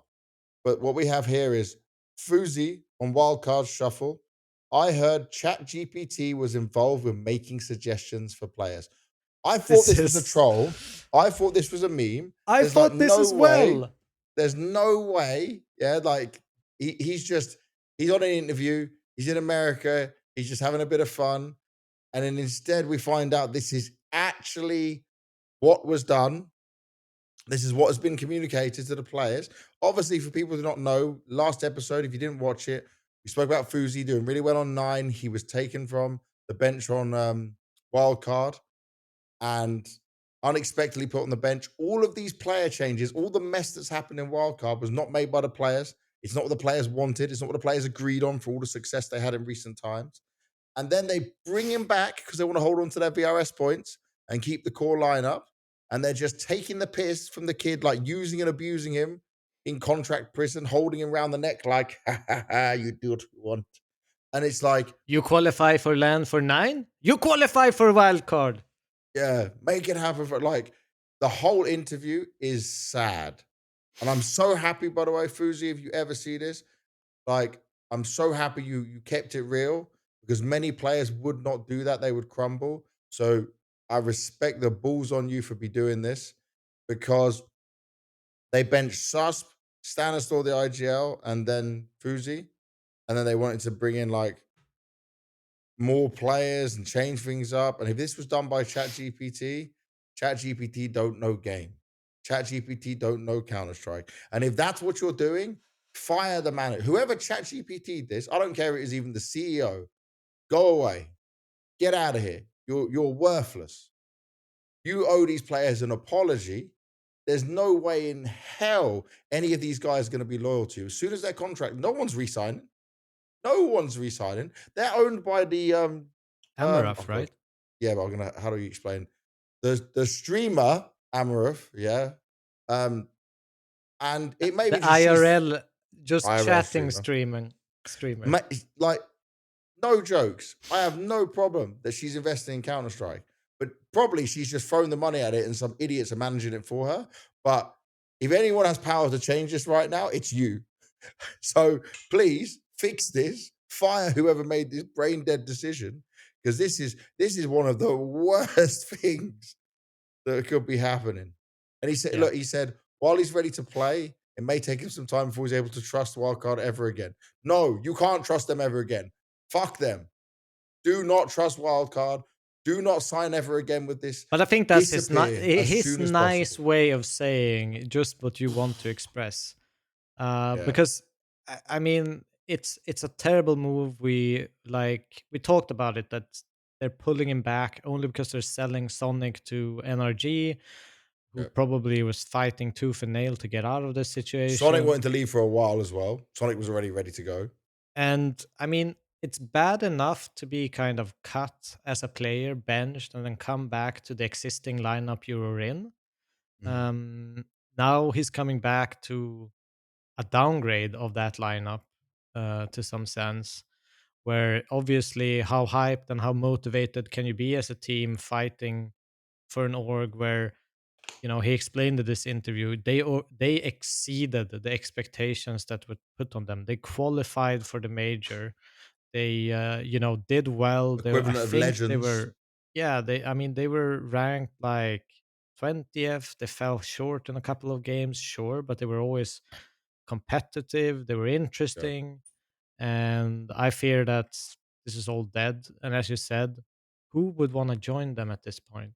If Oh, no this one. is the treatment that the players get when they achieve the goals you set out for them, what who By the in the way, right mind Fiku would must have make been hella desperate. Fiku must have been not saving any money from his previous teams. I'll But still say like, it. Who in their right mind would go there? oh yeah, Fiku man, that's you got to handle the L you've just dealt yourself. Like this It's is yeah. I feel so sorry for players like Stanislaw who built that up, Jaber who is a promising North American talent, Fuzi for what he's been able to try and do. You know, this guy by the way was playing in China at one point for a Chinese team, Rare Atom. He Yep. will do anything to play Counter Strike, and he already just don't want to be on this team. Like, that's how bad you are. That's how absolutely awful you are as an organization, and it is disgusting. Like, also, hopefully, this sends a message to anyone else. I don't know if Wildcard, I have no idea about the org, but I don't know if they have other players in other games. But if you're another player in another game and you see Wildcard, avoid that also. Like, please, either you need a complete rebuild of the management or put the organization in the bin. Or I would recommend, if you're planning on signing uh, with them, have a very specific clause that if you're benched, you're free to go when you find another team. Yeah, get a good agent. We can recommend Ulti Agency to you all.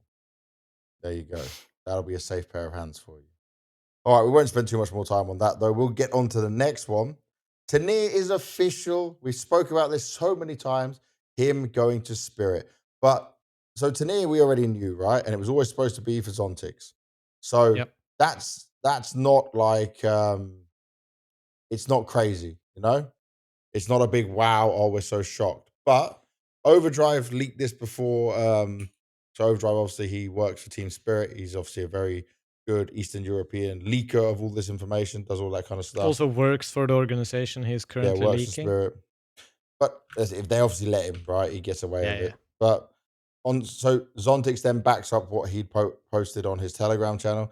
Zontix said right now, to anyone seeking more clarity regarding my departure from Team Spirit's active roster. After the major, I asked the management for a break from competing due to several personal reasons. So that's after the Austin major. Since the organization needed time to arrange a transfer for a replacement, we agreed that I will have to play for some time after summer players break.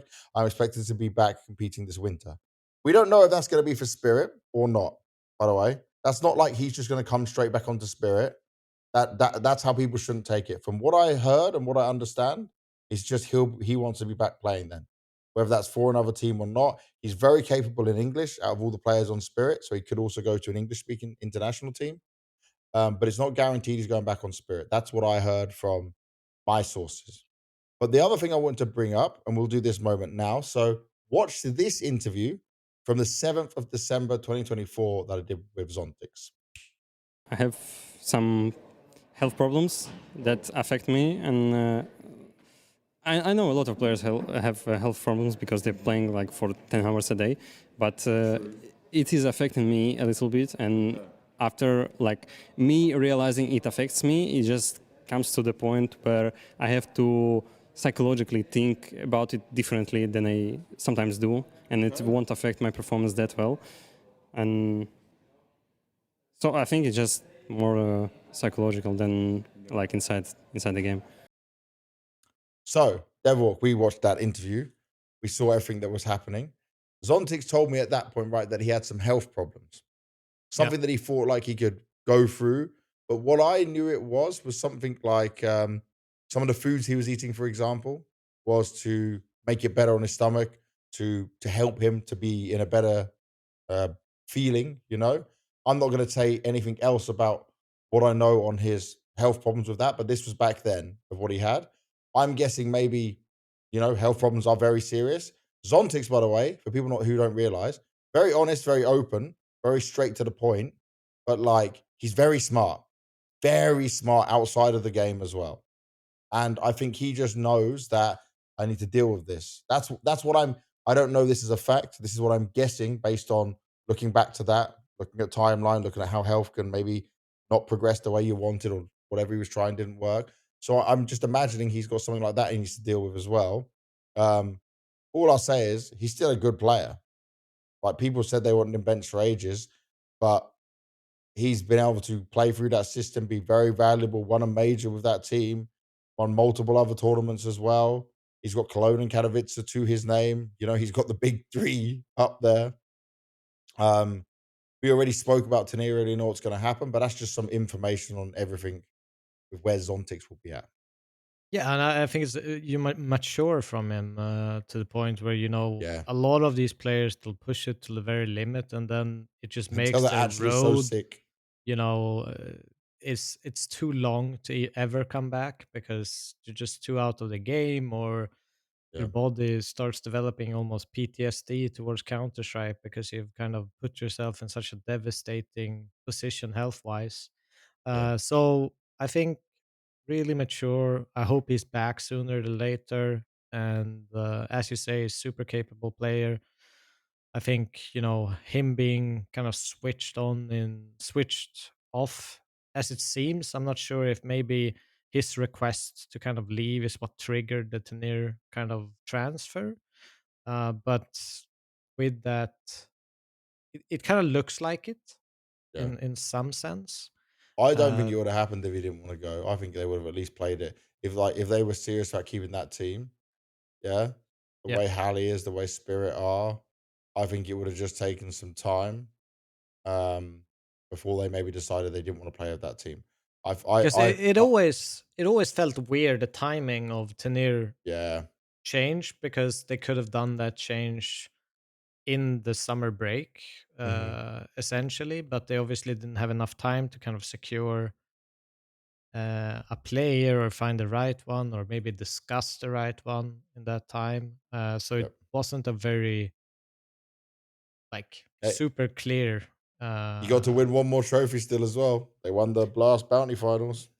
yeah, and I mean he's played well. He hasn't been like, it's actually in some of these games where you feel like, okay, this is his last tournament. He's actually in some games been incredible. Mhm. So no, I say good on him. Like, take that Yeah. break, health first.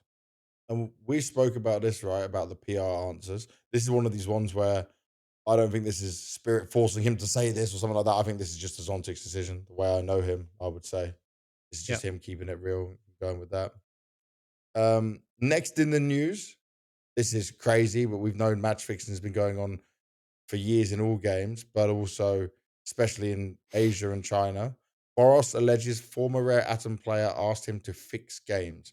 So somebody who plays for TBO right now. I don't even know who TBO is. Let's have a look. but somebody, he played for He's played for Tyler at one point. yeah, Yeah, TBO. He played for Rare Atom. So what it is Boros alleged, because obviously it's all allegedly, right? That yeah. somebody was asking them to match fix. I'll just say this. I have commentated games um, which are doing the Chinese qualifiers or Asia qualifiers, where a team has lost to go to a lower bracket, smashed. Well, by the way, and this is a game like they should never ever lose. Then they lose all their skins, yeah, for the next game and the same online qualifier. This was in 2018, I believe, when I was still commentating, but I was commentating, not hosting or interviewing. And then they would either bet their own skins on the games they're throwing or going to win. Because obviously they shouldn't be in the lower bracket because they should have smashed the first game. And then they just win, win, win, win, win. And like this was regularly happening in the Asia region. This is going to happen probably in tier 3, tier 2, whatever as well, maybe. That I don't have any information on, but it's what some people speculate. But fair play to Boros for putting this out here because Elfish Guy, a well-known commentator as well, he put some thoughts on it as well.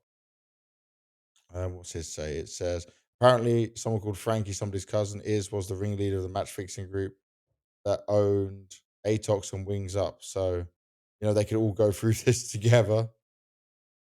There's a video as well.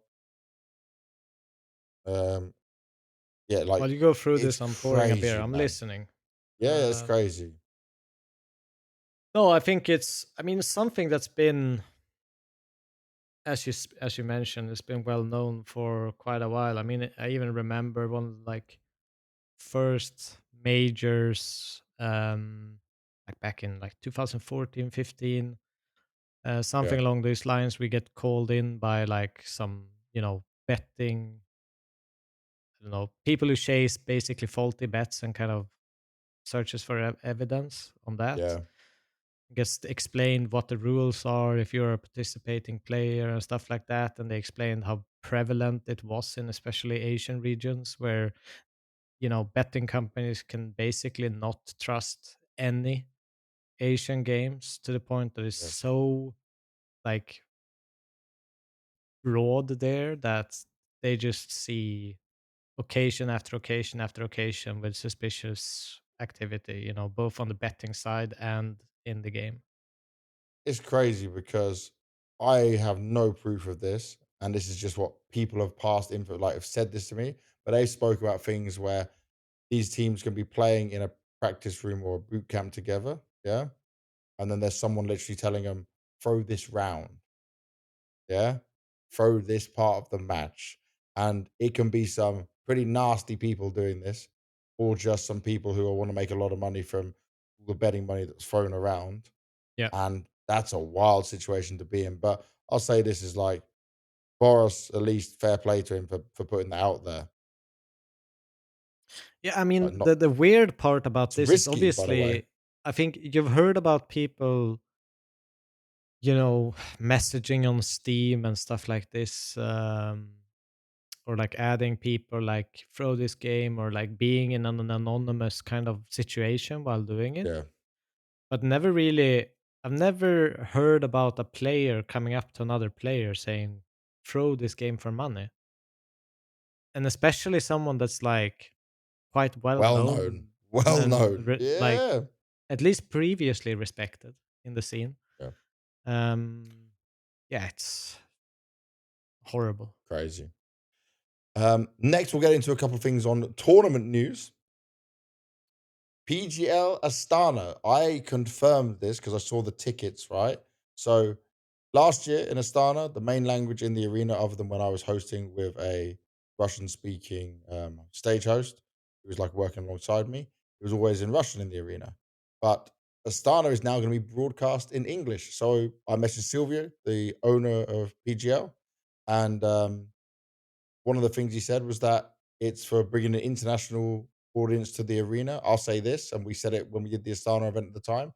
Astana is a beautiful place within Kazakhstan. There's a lot of culture there. It's very good value for money if you're going there to watch an event. You might have to fly a bit further, but it definitely could be cool for that. And having the English broadcast there will make things easier because then we're not trying to like sync up with the other Russian broadcast, on the timings and things. The logistics will be better. But I actually think that's quite a positive change. I really Yeah, like that I change. mean, that's great. I think doesn't matter almost where you are in the world, where you're hosting events, people seem to come there no matter what. And you've talked about the UK kind of crowd that you've seen on multiple Yep, events, do like 5, 6 events a year. And I feel like most of these people, they probably want to change up, unless there's all some do. event that it's super special, and continues to deliver. Probably want to change up Well, location to kind of explore the world at the same time. let me throw this out here. I have no information. I can just be literally talking out of my ass right now to make this clear. But just imagine if they're doing this as well to gear up for the idea that Astana or Kazakhstan in general, because by the way, a lot of people spoke English there. I was meeting young kids, young kids speaking English there. A lot of them learning it in school very early on. Imagine if they're gearing up to have a major there, because then they would have to cater towards an international audience because people will travel from all over the world for it. So for You think that's tourism, possible? definitely, definitely. With how that crowd was, with how the community is there and how much they were loving it and how good the ticket sales was, you can have people from all over the world come there with no problem. Very easy visa wise as well. It's it I would say maybe that's what they're trying to do, because if the country or the city is involved, I don't know this either, by the way. I'm not so close to tournament organizers that I'm finding out whether the city's sponsoring it. But if they're looking at tourism, which a lot of these countries do, right? Yep. Where they get involved and they say, like, let's bring this event here, let's have this big event here. Also, the next Astana is a $1.6 million prize pool, which is nuts. It's crazy. But just imagine if they're trying to cater now, ready for that international audience because the country also wants it as well. That's pretty hype. I like the And, sound of that. and you also have the, what do you call it? You have the clothing from Yes, Kazakhstan, yeah, right? I do. So you Yep, can yep. just like put that on Just straight gonna rock flight up there. again You'll like it, be man. yeah. I'll be back in my vibe. I'll be blending in. One of the local Kazakhstani people. But I loved it in Astana last time, man. Next time you have to come. It's so good. It's just crazy. Yeah, I'd love to be I, there. from that event news to more positive event news. There's lots of positive event news. This is great. IEM Chengdu. I won't be there. I won't be going to work there. I think the broadcaster, the commentators are in the venue, but the analysts and stuff, I believe, are going to be in a studio because obviously it's going to be focused on Chinese speaking audience. But Yeah. 60% of the matches will have a live audience. That's awesome. I'm in China, in like um different parts of the world. It's not everywhere it's possible, yeah. But definitely in China, in Asia, you can have crowd for everyone. When we did the Shanghai Major and we had crowd for each and every stage, it would, dude, we had, just to point this out, we had 2 rooms with 4 setups with that closing and opening thing you saw, yeah, with 4 booths. So that's 8 booths in total. So one team is playing on each side, each stage, while Yeah. the other team's setting up. Yeah. Yeah. Yeah. So you have instant quick turnaround of games. They were doing that in China for Perfect World, and we had good turnaround of games. We had epic audience. We had nice moments. The Chinese fans getting to see the best teams in the world competing for a major. This is a win. So big plus from ESL on that. Yeah, I will admit that it's probably the major I've watched the least out of every single major just because of the Tough times. timing. Yeah. Yes, tough timings. But yeah, obviously that's great. I think it's always good when you have a lot of audience or at least open to audience, even in group stages, etc. So yeah, big positive because something is always missing when you don't have a crowd. It feels a Yeah. little bit weird. Like even watching the major, it feels a little bit weird when you have the majority of the major doesn't have a crowd. It just feels That was awkward. the saddest part of Austin Major, not having a crowd for the opening Yeah. stages. I think we're at a point now where every major should have that. Um, But we'll see. We'll get there eventually. It always Yeah. depends on Good news location as though. well, money and everything that comes with it at the same time. Then we're going to end on our last news part with end of a legendary career. Yeah, Angel, if people remember him, for his CS life, he was obviously Hellraisers. I think most people will know him for. He played on Astana Dragons at the beginning of CS:GO and Virtus Pro. That Um, super team. yeah, so he's played within the Eastern European CIS region for a long time. He's same age as me and you, 35, from Ukraine. Um, Played active from 2005 till now, 20 years. But the last 5 years, he's been playing Valorant. Now, Yes. I don't care about that because I'm going to say he had a legendary career within Counter Strike, no matter what. And he actually, I don't know how much he won in Valorant. We'd have to look now. In Valorant, did he win? He won no S tiers, but look at it. Some eight. Oh no, he won one S tier. One S tier. Valorant Masters Copenhagen 2022. He won that. And then he ends his career on Navi and he's going to go into coaching. But this guy is so smart. If at He is 35 he super was still smart. playing, joins a new game, which is it's an FPS, but let me tell you, Valorant is like kids candy popping all over the screen and loads of shit being thrown all over it. It's not a normal game. But he still had success in it. And I just think we should take that moment to honor him and all he's done, because if I go back to his Counter-Strike page, right? I mean, I have huge respect for this guy. I think he was one of the, in-game leaders from Eastern Europe that was, amazing, always in the top teams, could always, I played against him tons when I was playing, even against that Astana Dragons team. They were, you know, incredibly good. I think, was he part of the, no, no, he wasn't part of that team. Or was he part of the VP that beat NIP the first time on LAN? Your memories gonna have to be well better than mine on this. I think so. Yes, he was. So, the one who ended the LAN streak of Yeah, NIP, the in-game leader who ended the LAN streak for NIP is Angel. there we go. But yeah, a legend of the game, a legend of the Eastern European, Ukrainian scene. Played it with many legendary players. Even switched to English at one point. I remember when it was like Issa and Woxic he brought into the team when they were young and fresh. I remember him telling me a story about how it was so hard to get them to practice the same way they were playing officials. Like he couldn't, they like very uncontrollable. Taking a Turkish player and a player from Jordan into this international team was very crazy. I think he stole one of my players at one point as well. Oh, really? Well, I was coaching in No Chance and they took Nukia, I think.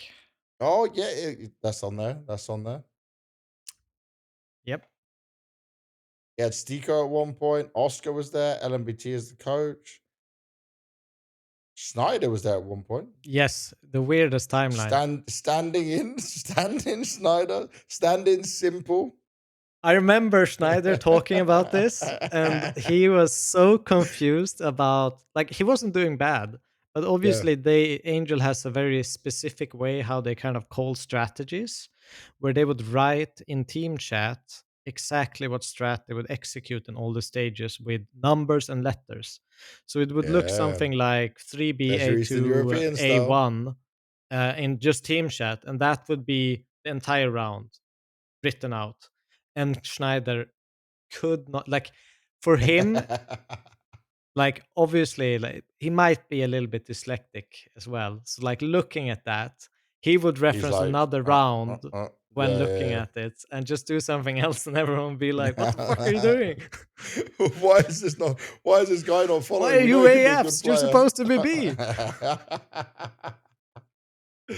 Oh, but yeah, I wanted to honor Angel a bit there. We certainly have Yeah. to. Next, we're going to give 2 tournament previews. So the first one we'll start with is happening on the 12th. We're going into Fissure Playground. That's the next tournament. I'll say Yep. this, by the way. Fissure, there was some news that came out on bestof3.gg, bo3.gg. And it says, let me see, where is this?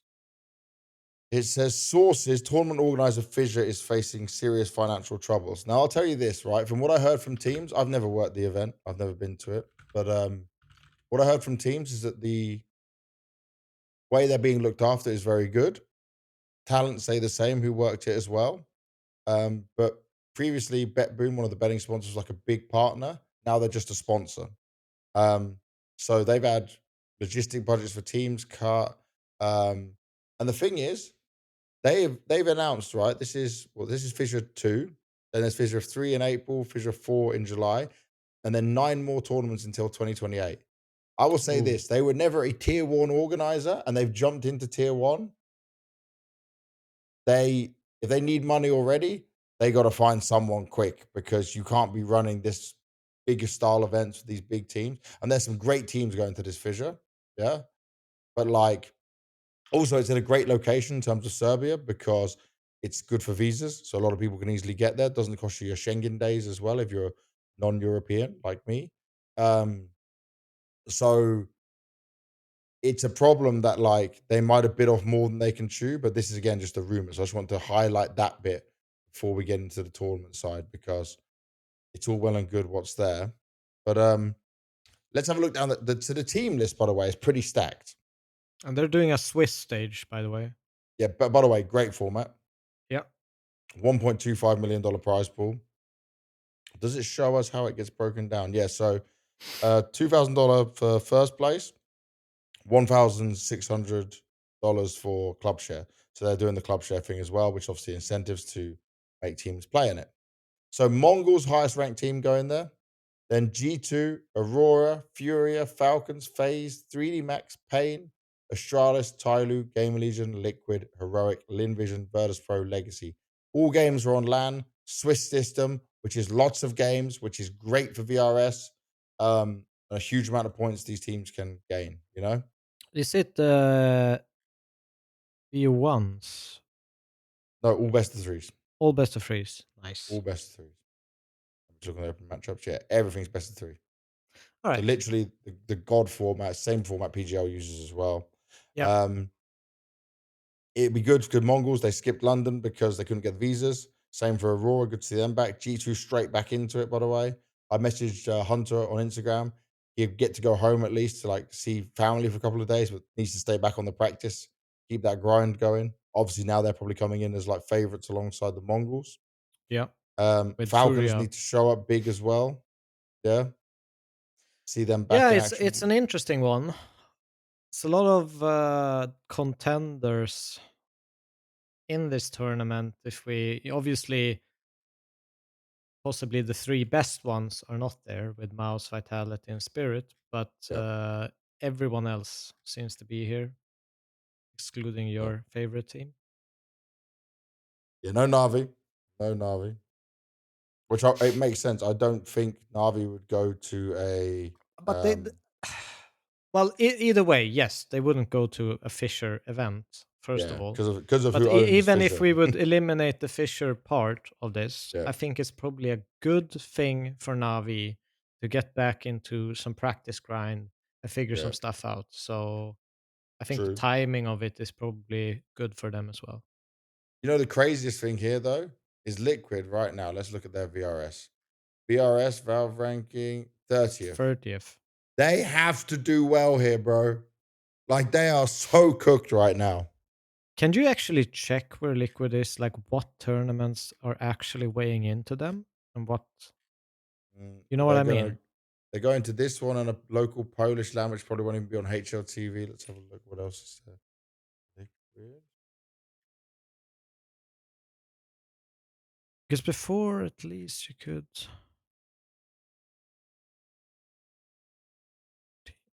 Either way, I'll be able to find that somewhere else. There's probably a website for this to check where they're gaining I know their points from. they're entering where... some like Polish tournament, which is like won't probably even be on HLTV, and is like quite a low tier event. But I could imagine that Liquid even have a couple of events that is going to disappear just straight out of decay, and matches from points because they haven't been doing very well in quite a while. They've played some close games, but they haven't really picked up any points in that sense. So, but it's just it's down a little bit up, down a little bit up, down. Now right now they're the lowest they've ever been. Yeah, so I think they're in. Yeah, it's right a now really they won't bad qualify spot. for the major, No. and that would then obviously force changes. I think because obviously Liquid's not gonna stomach that. But what do you how do you want to do this? Do you want to kind of like go through the teams, the matchups one by one, as we normally do, that I are think, present, or I and think then? I think we cover enough of these teams that are here, right? Like that we can just loosely touch on them as we go through the matchups, the opening matchups. All right. So click on the matches page, and we'll start at the top and work our way down. Yep. All right. So we're just reading out of a list we've already said to our producer just to avoid our So copying the we're not. answers of each No other. cheating. Yes. So first game of Legion Tai Lu. Tai Lu. Tai Lu, okay. Because I think still, I just don't believe in this Kersey. Even if I really like PR, Rez, and Ash, I think this team's still cooked. And also, they historically do bad in Swiss systems. I follow my rule. I cannot bet on Gamer Legion in Swiss systems. Yeah, okay, we're the same there. All right, next game, Mongols 3D Max. Mongols. Mongols, yeah. That's pretty clear. It's kind of obvious because like 3D Max did okay, right?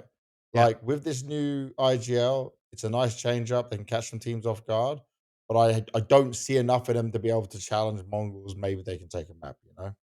No, but they're still a scary team and they can do some damage. So I don't think it will be. It's not an easy matchup by any means.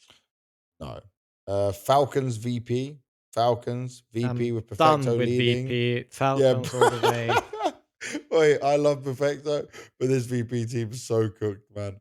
Like, I could just see them getting absolutely stomped. 13-3, Well, this 13-4. would be the event where they give you hope, right? They beat No, Falcons in the no, opening, no. and then Shut the up. next event we start predicting them and they fall flat again. Stop talking. Okay. Stop it. I'm over Just VP though. don't even I just want put to this into poison your anyone's mind. mind. If there is any VP fans watching this, tell me why you are a VP fan. You have nothing to be a VP fan about right now. It's so rough. It's Should so be a rough. Paravision fan instead. Maybe. Okay, 'Cause of Aurora game. Astralis with Magisk. Aurora. I took Astralis here. Oh my god. Why? How can you reason this to me? I can't. Okay, so you can't even tell me why. So What is this? I actually do think Astralis is a good team. I think Yes, they but can then shock people. I think that Hooksy as an in-game leader. I think I'm if he agreed. finds the pattern which if Major calls in, they can do damage against Aurora. I think they're a perfect team for them to be able to set up in the way of countering, Yeah. just because of Hooksy being IGL. So if Magisk is integrated well, which I assume will take almost no time at all. Ah! Ugh. I actually don't think. Into Hooksy system, it might take him more time. No, I don't think so. No? No, I think Alright. Magisk is experienced enough to kind of slot in and understand Agreed. things. But it's very It different to wasn't what he's that used long to. ago, you know, he was almost beating Vitality with Falcons. So, and they won a couple of tournaments. Okay. I think he Well, will have a positive impact on Astralis, and I think Hooksy is a perfect IGL to counter Major. yeah. Well, I'm believing in Aurora all the way because I just look at this. The individual skill right now is in Aurora's favor. I'd agree on that. And it's going to take some time for Astralis to get kicking. All right. Heroic Legacy. I've gone with Legacy. I picked Heroic. Okay. I'll give you why I picked Legacy, right? Because Legacy have been faltering, they have been falling down. And honestly, their recent results, they even lost to FlyQuest. It's rough. Logic would say that Heroic should be able to win this, right?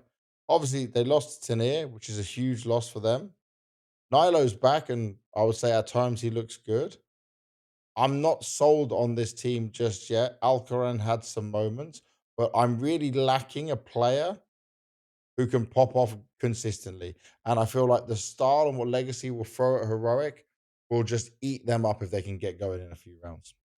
Well, I think this is honestly the worst kind of matchup to predict. I think Yeah. both Heroic and Legacy both are driven by momentum. I think for Yeah. Heroic, I don't necessarily even think that Nilo is the key component to that. I think Youngster, when he gets a good game, when he starts flowing, he's the kind of X factor for this Heroic.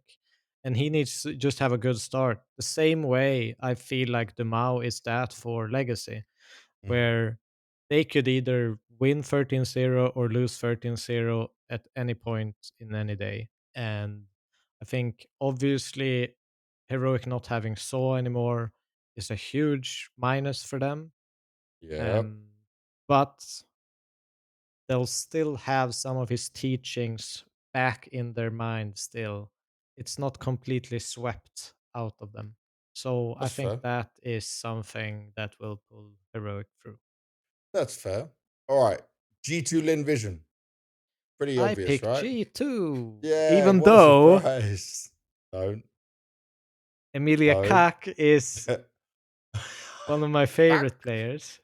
Bro, if he stands on a desk from even one kill, I'm happy. That's good enough for me. Let him go. Give him an ace and let him stand on a desk and go crazy. Everyone can But just get some more content. they're super nice to watch, even though I don't think it should be like a. If you look at the betting odds of this match, if it looks a little bit too one-sided towards G2's side, because Limvision every single time they've played against top European teams, they've actually Yeah. done damage.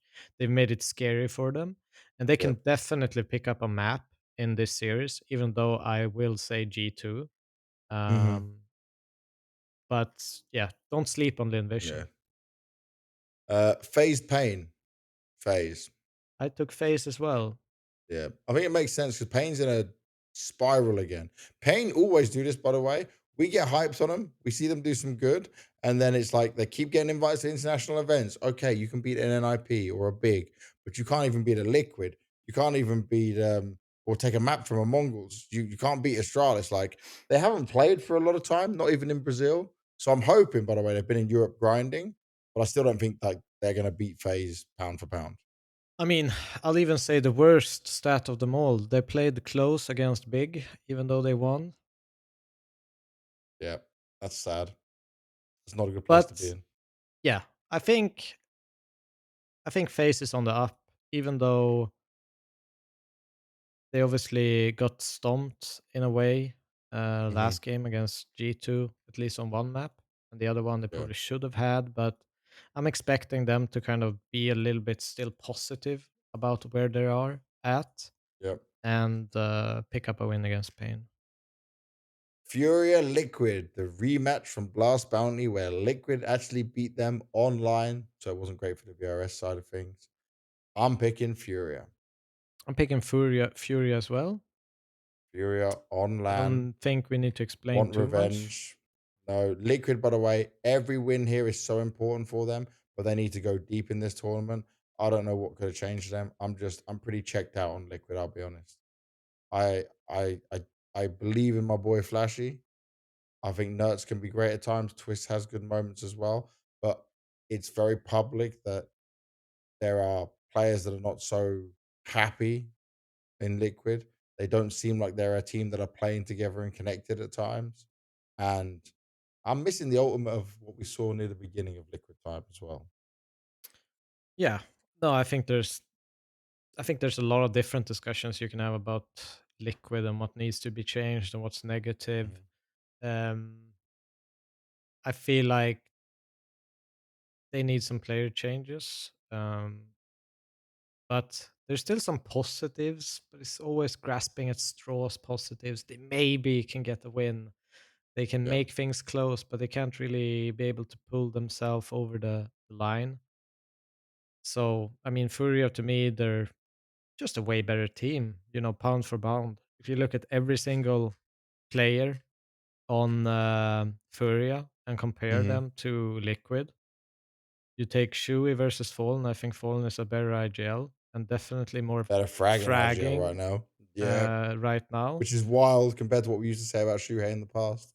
You can take, I don't know, Nerds versus Yakindar, Twist versus Keserato, Twitch, Yuri you might give him versus an edge there. Naf, Yuri Molodoy wins that. versus Ultimate. I think that every Molodoi wins single that. player on Furia is better.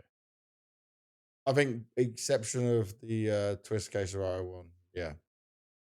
What? Just because Quesararo has some real slow off games. They're both in a similar way. Like it really depends on the day. Really depends. Keserato is incredible. All right. All right. All right, let's go through our playoffs then. Who's getting to playoffs, mate? All right. Spicy one. So should I just Let's say go all of one by mine? one. Nah, let's go One by one by one. one. Okay. Mongols, Mongols, G2, G2, Aurora, Aurora, Nice. You slowed down then. I thought you weren't going to say Yeah, Aurora. my list, Aurora is not the Oh, third okay. one on my list. Furia, Furia, Falcons, Falcons, FaZe, Base, Tyloo. Tyloo. Yeah, Tyloo as well. Yeah, I didn't think you'd pick Tyloo, bro. Okay. 3D Max. I did not have 3D Max. I had Astralis. I knew you'd have Astralis. Okay, we're pretty aligned. Pretty aligned.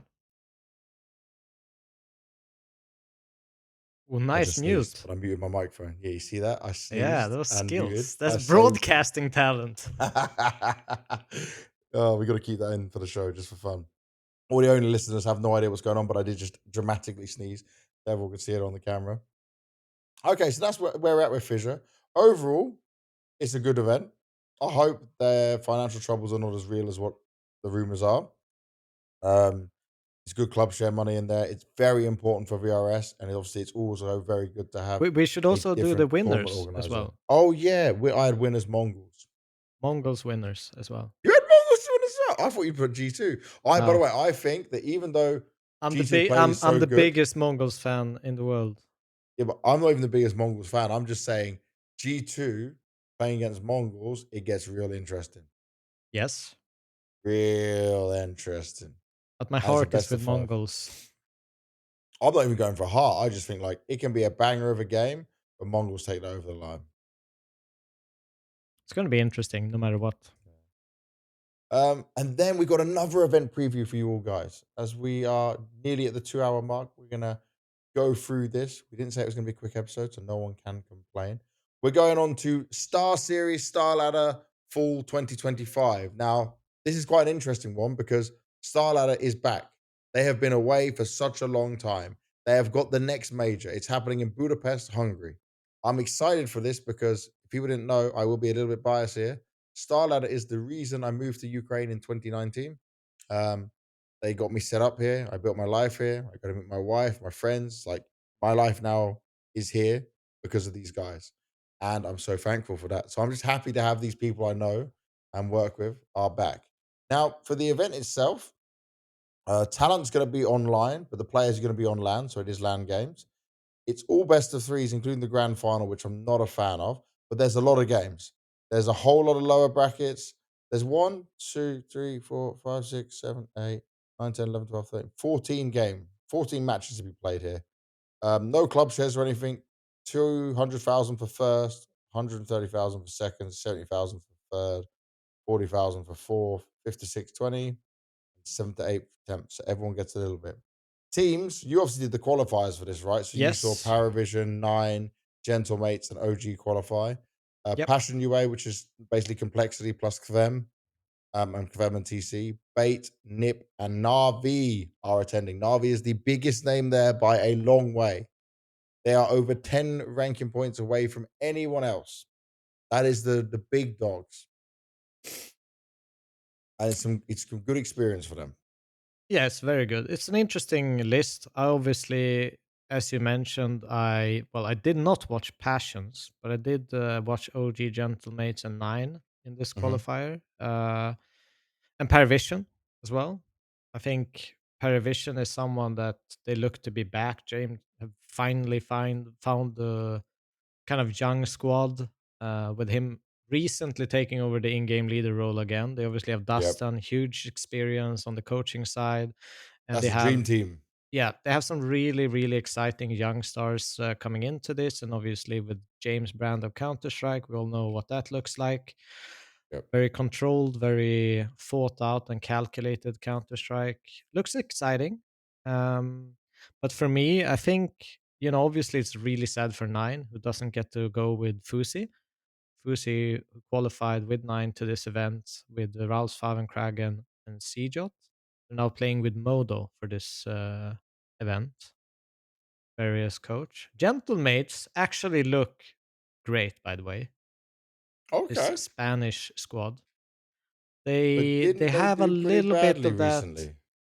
No, but they have a little bit of that movie star riders when they're actually great, when they were at that top 15, 14 in the world kind of state. How is Martinez doing there? Great, great. Okay. Yeah. And Because they Davy only got G is a fifth to beast sixth. now. I They don't only know got what fifth to happened. sixth for Draculan. Losing to Monty and Ents. Lost to our boy Rigon. Yeah, but Regan is a different beast, you know. Yeah. Yeah. No, but they looked great in the qualifier at least. And OG, I think, to me, OG is actually one of the favorites to win this event. I think they've on eye test they look amazing right now. Wait a sec. Say that again. OG is one of the favorites to win this event. OG's one of the favorites to win the event. Yes. You know, there's Na'Vi here. Yes. Okay. You must have seen something I ain't quite seen yet. They're playing a hell of a lot of CS right now. They're entering Yes. everything. They're in everything. They're qualifying for things. They did lose the Simples BC But we game. can go to the They lost to predictions and see Paravision how already. spicy it actually looks from my part Yeah, if you're saying it like that. But you didn't. I don't know. Let's see. Let's see then. Okay, so we've gone through it. It's an interesting event because of the teams that are there. So, first game, Bait Paravision. Bait Paravision. I have Paravision. I have Bait. Yep. I believe in those boys, and I know how much they can cause these kind of ruckus, crazy games. And I think it's quite an even matchup in there. I'm a little It's bit not worried. completely obvious who's gonna win. It's very, But very I'm a even. little bit worried on map pool. I'll say that. I'm a little bit worried on the map pool. The map pool and the IGL difference is where Paravision can take the lead. Yeah. So I think did have to and ah with this. I was very much the like Jame might James. be in their head. That's all I'm gonna say. Bro, James in everyone's head anyway. Like True. he's having his fat moment before he plays his game. You know, he's just rocking. Oh, I gotta get it out of me before game time. I How he got does this some on LAN. weird image in my head there right there. Audio Let's only talk about listeners, you did something not have to else. see this, luckily. But yeah, James loves to knock one out before he gets into game to make sure he is focused and in the zone. So your Paravision, I'm Bait. NIP OG. I know where have you're going. OG. I have NIP. Now, NIP did just lose the North American land to NRG. It's embarrassing. That's not great. They lost 3-1 as well, but it was with Smoothie standing in. OG, on the other hand, some of their results aren't too bad, but they already didn't beat Paravision. They lost to Bet Boom. They lost the BC game was simple, but BC game aren't that great. They also beat him not too long after that. So it's like, you've seen OG and I've seen Nip more. So I was on the Nip side. Yep. Oh, I think it's a tough matchup for both teams. A lot of these matchups are low-key bangers, by the way. Yeah. I think the only real obvious one for me is Navi winning against 9. Okay. Wait, we haven't got there yet. Oh, fuck. Stop skipping ahead. Passion my UA, bad. Gentlemates. Gentlemates. Passion UA. Okay, we're completely opposite today. Yeah. Because Passion UA is not Passion Ukraine so much anymore. It's them Ukraine and everyone else from all over the world. For me, it's the Complexity squad back with TC. I'm expect them now to have had some time, do some work, and come in very strong. I think they can have a deep run here. No, I think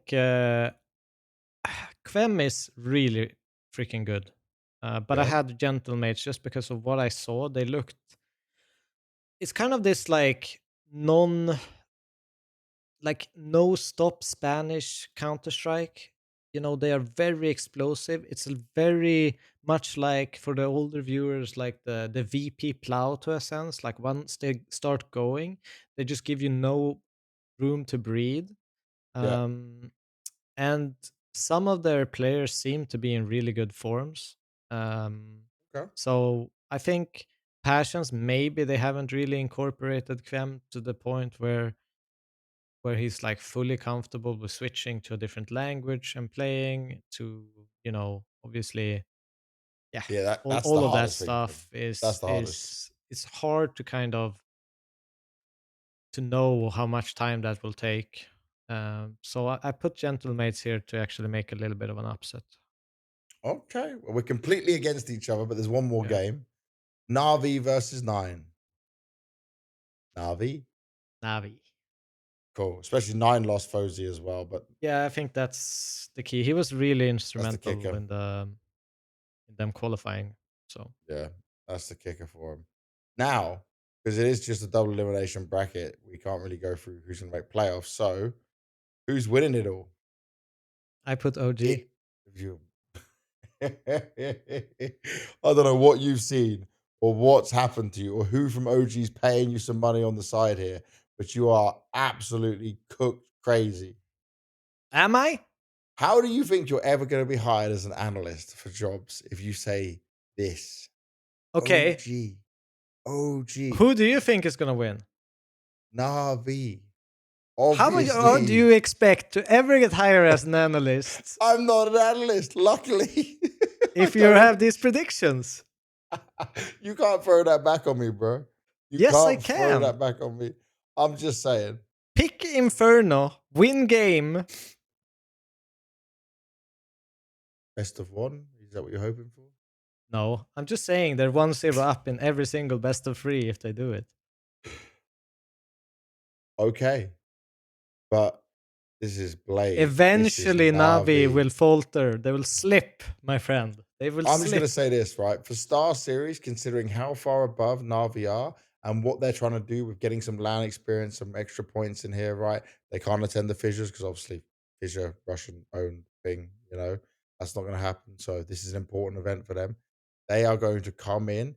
Blade is going to have them well drilled. They're going to dominate. They're going to smash the competition. They're going to walk over everyone, show them who's boss. They can drop a map here or there, but they should cruise through this game. They should cruise through the tournament. They should be looking out and going, not cocky, not overconfident, but showing them there is a level to this, and you guys are not there. I worry for your statements, my friend. Well, this can be used against me and held against me. Yes, but I think that Navi right now, Yeah. with the problems they're having, is much closer to these teams than you imagine. I don't think that Oh, that's man. their ceiling. I'm Yep. saying this is the pit where they've descended to, Mm-hmm. and I don't know if they've dug themselves out of it. So I think they're even Steven with like NIP OG right now, as an Yep. example. And if they don't fix it, they'll keep dropping to that level in terms of rankings. I think they have a little bit of a heightened, obviously, ranking comparably to what they're showing in the game. Mm-hmm. So I expect Navi to at least have a rough time. And I Okay. do see Navi is the favorite. Of course, they are the favorites. Yes. But I want to throw in OG could be a potential winner. I want to highlight that and make it fun. Well, you And did make it fun. also, guys, you have no idea how much this stresses Banks out. Look at his face. That makes it so much more enjoyable. Audio only listeners, my face is completely normal. Nothing wrong with it. I'm just It's smiling away. not. He's No a fear in big my hands. fat liar. Nothing at all. Is it working? It's working. Oh dear. Well, we are done for another episode 25. Thank you very much, Devilwalk, for rocking it with us once again. We covered a lot in this one, a lot of news, a lot on London, going into 2 previews of the tournaments. We're giving you predictions, we're giving you the previews, we're giving you some overview of the teams. Devilwalk's crazy thoughts on OG, my very biased, probably stupid belief in Navi, but I've got to hope, pray that this is going to happen. Please, if you're watching on YouTube, subscribe, like, leave a comment. Also, just let us know what you might want to see more of in the podcast. I know last time people said about the devil walkthroughs. We're trying to do more of that. We had a good one on FaZe last episode. Obviously, it takes a lot of time for him to do this, so it's not going to be every single time. But feedback is always good. We are listening. We are chiming in. We're rocking it with all of you guys to understand exactly what we can do to make this podcast better. Devilwalk, anything from you? Follow our TikTok. Oh yeah, he's always remembering the TikTok. What is it? It's all about CS podcast. There we go. All about CS podcast on TikTok. We want to be able to grow on the TikToky world. We're doing good we're up at 800,000 views, nearly 1 million on YouTube right now. That's a milestone. That's crazy. And again, it's only been 9 months of us doing the podcast, 25 episodes. All the love and support is massively appreciated. Thank you for the regular viewers. Thank you for the new viewers. Much love to all of you who love Counter-Strike. We are all about Counter-Strike. We're trying to be the best and most different podcast we can out there, bring our own unique vibe on it. Thank you very much for watching. See you next time.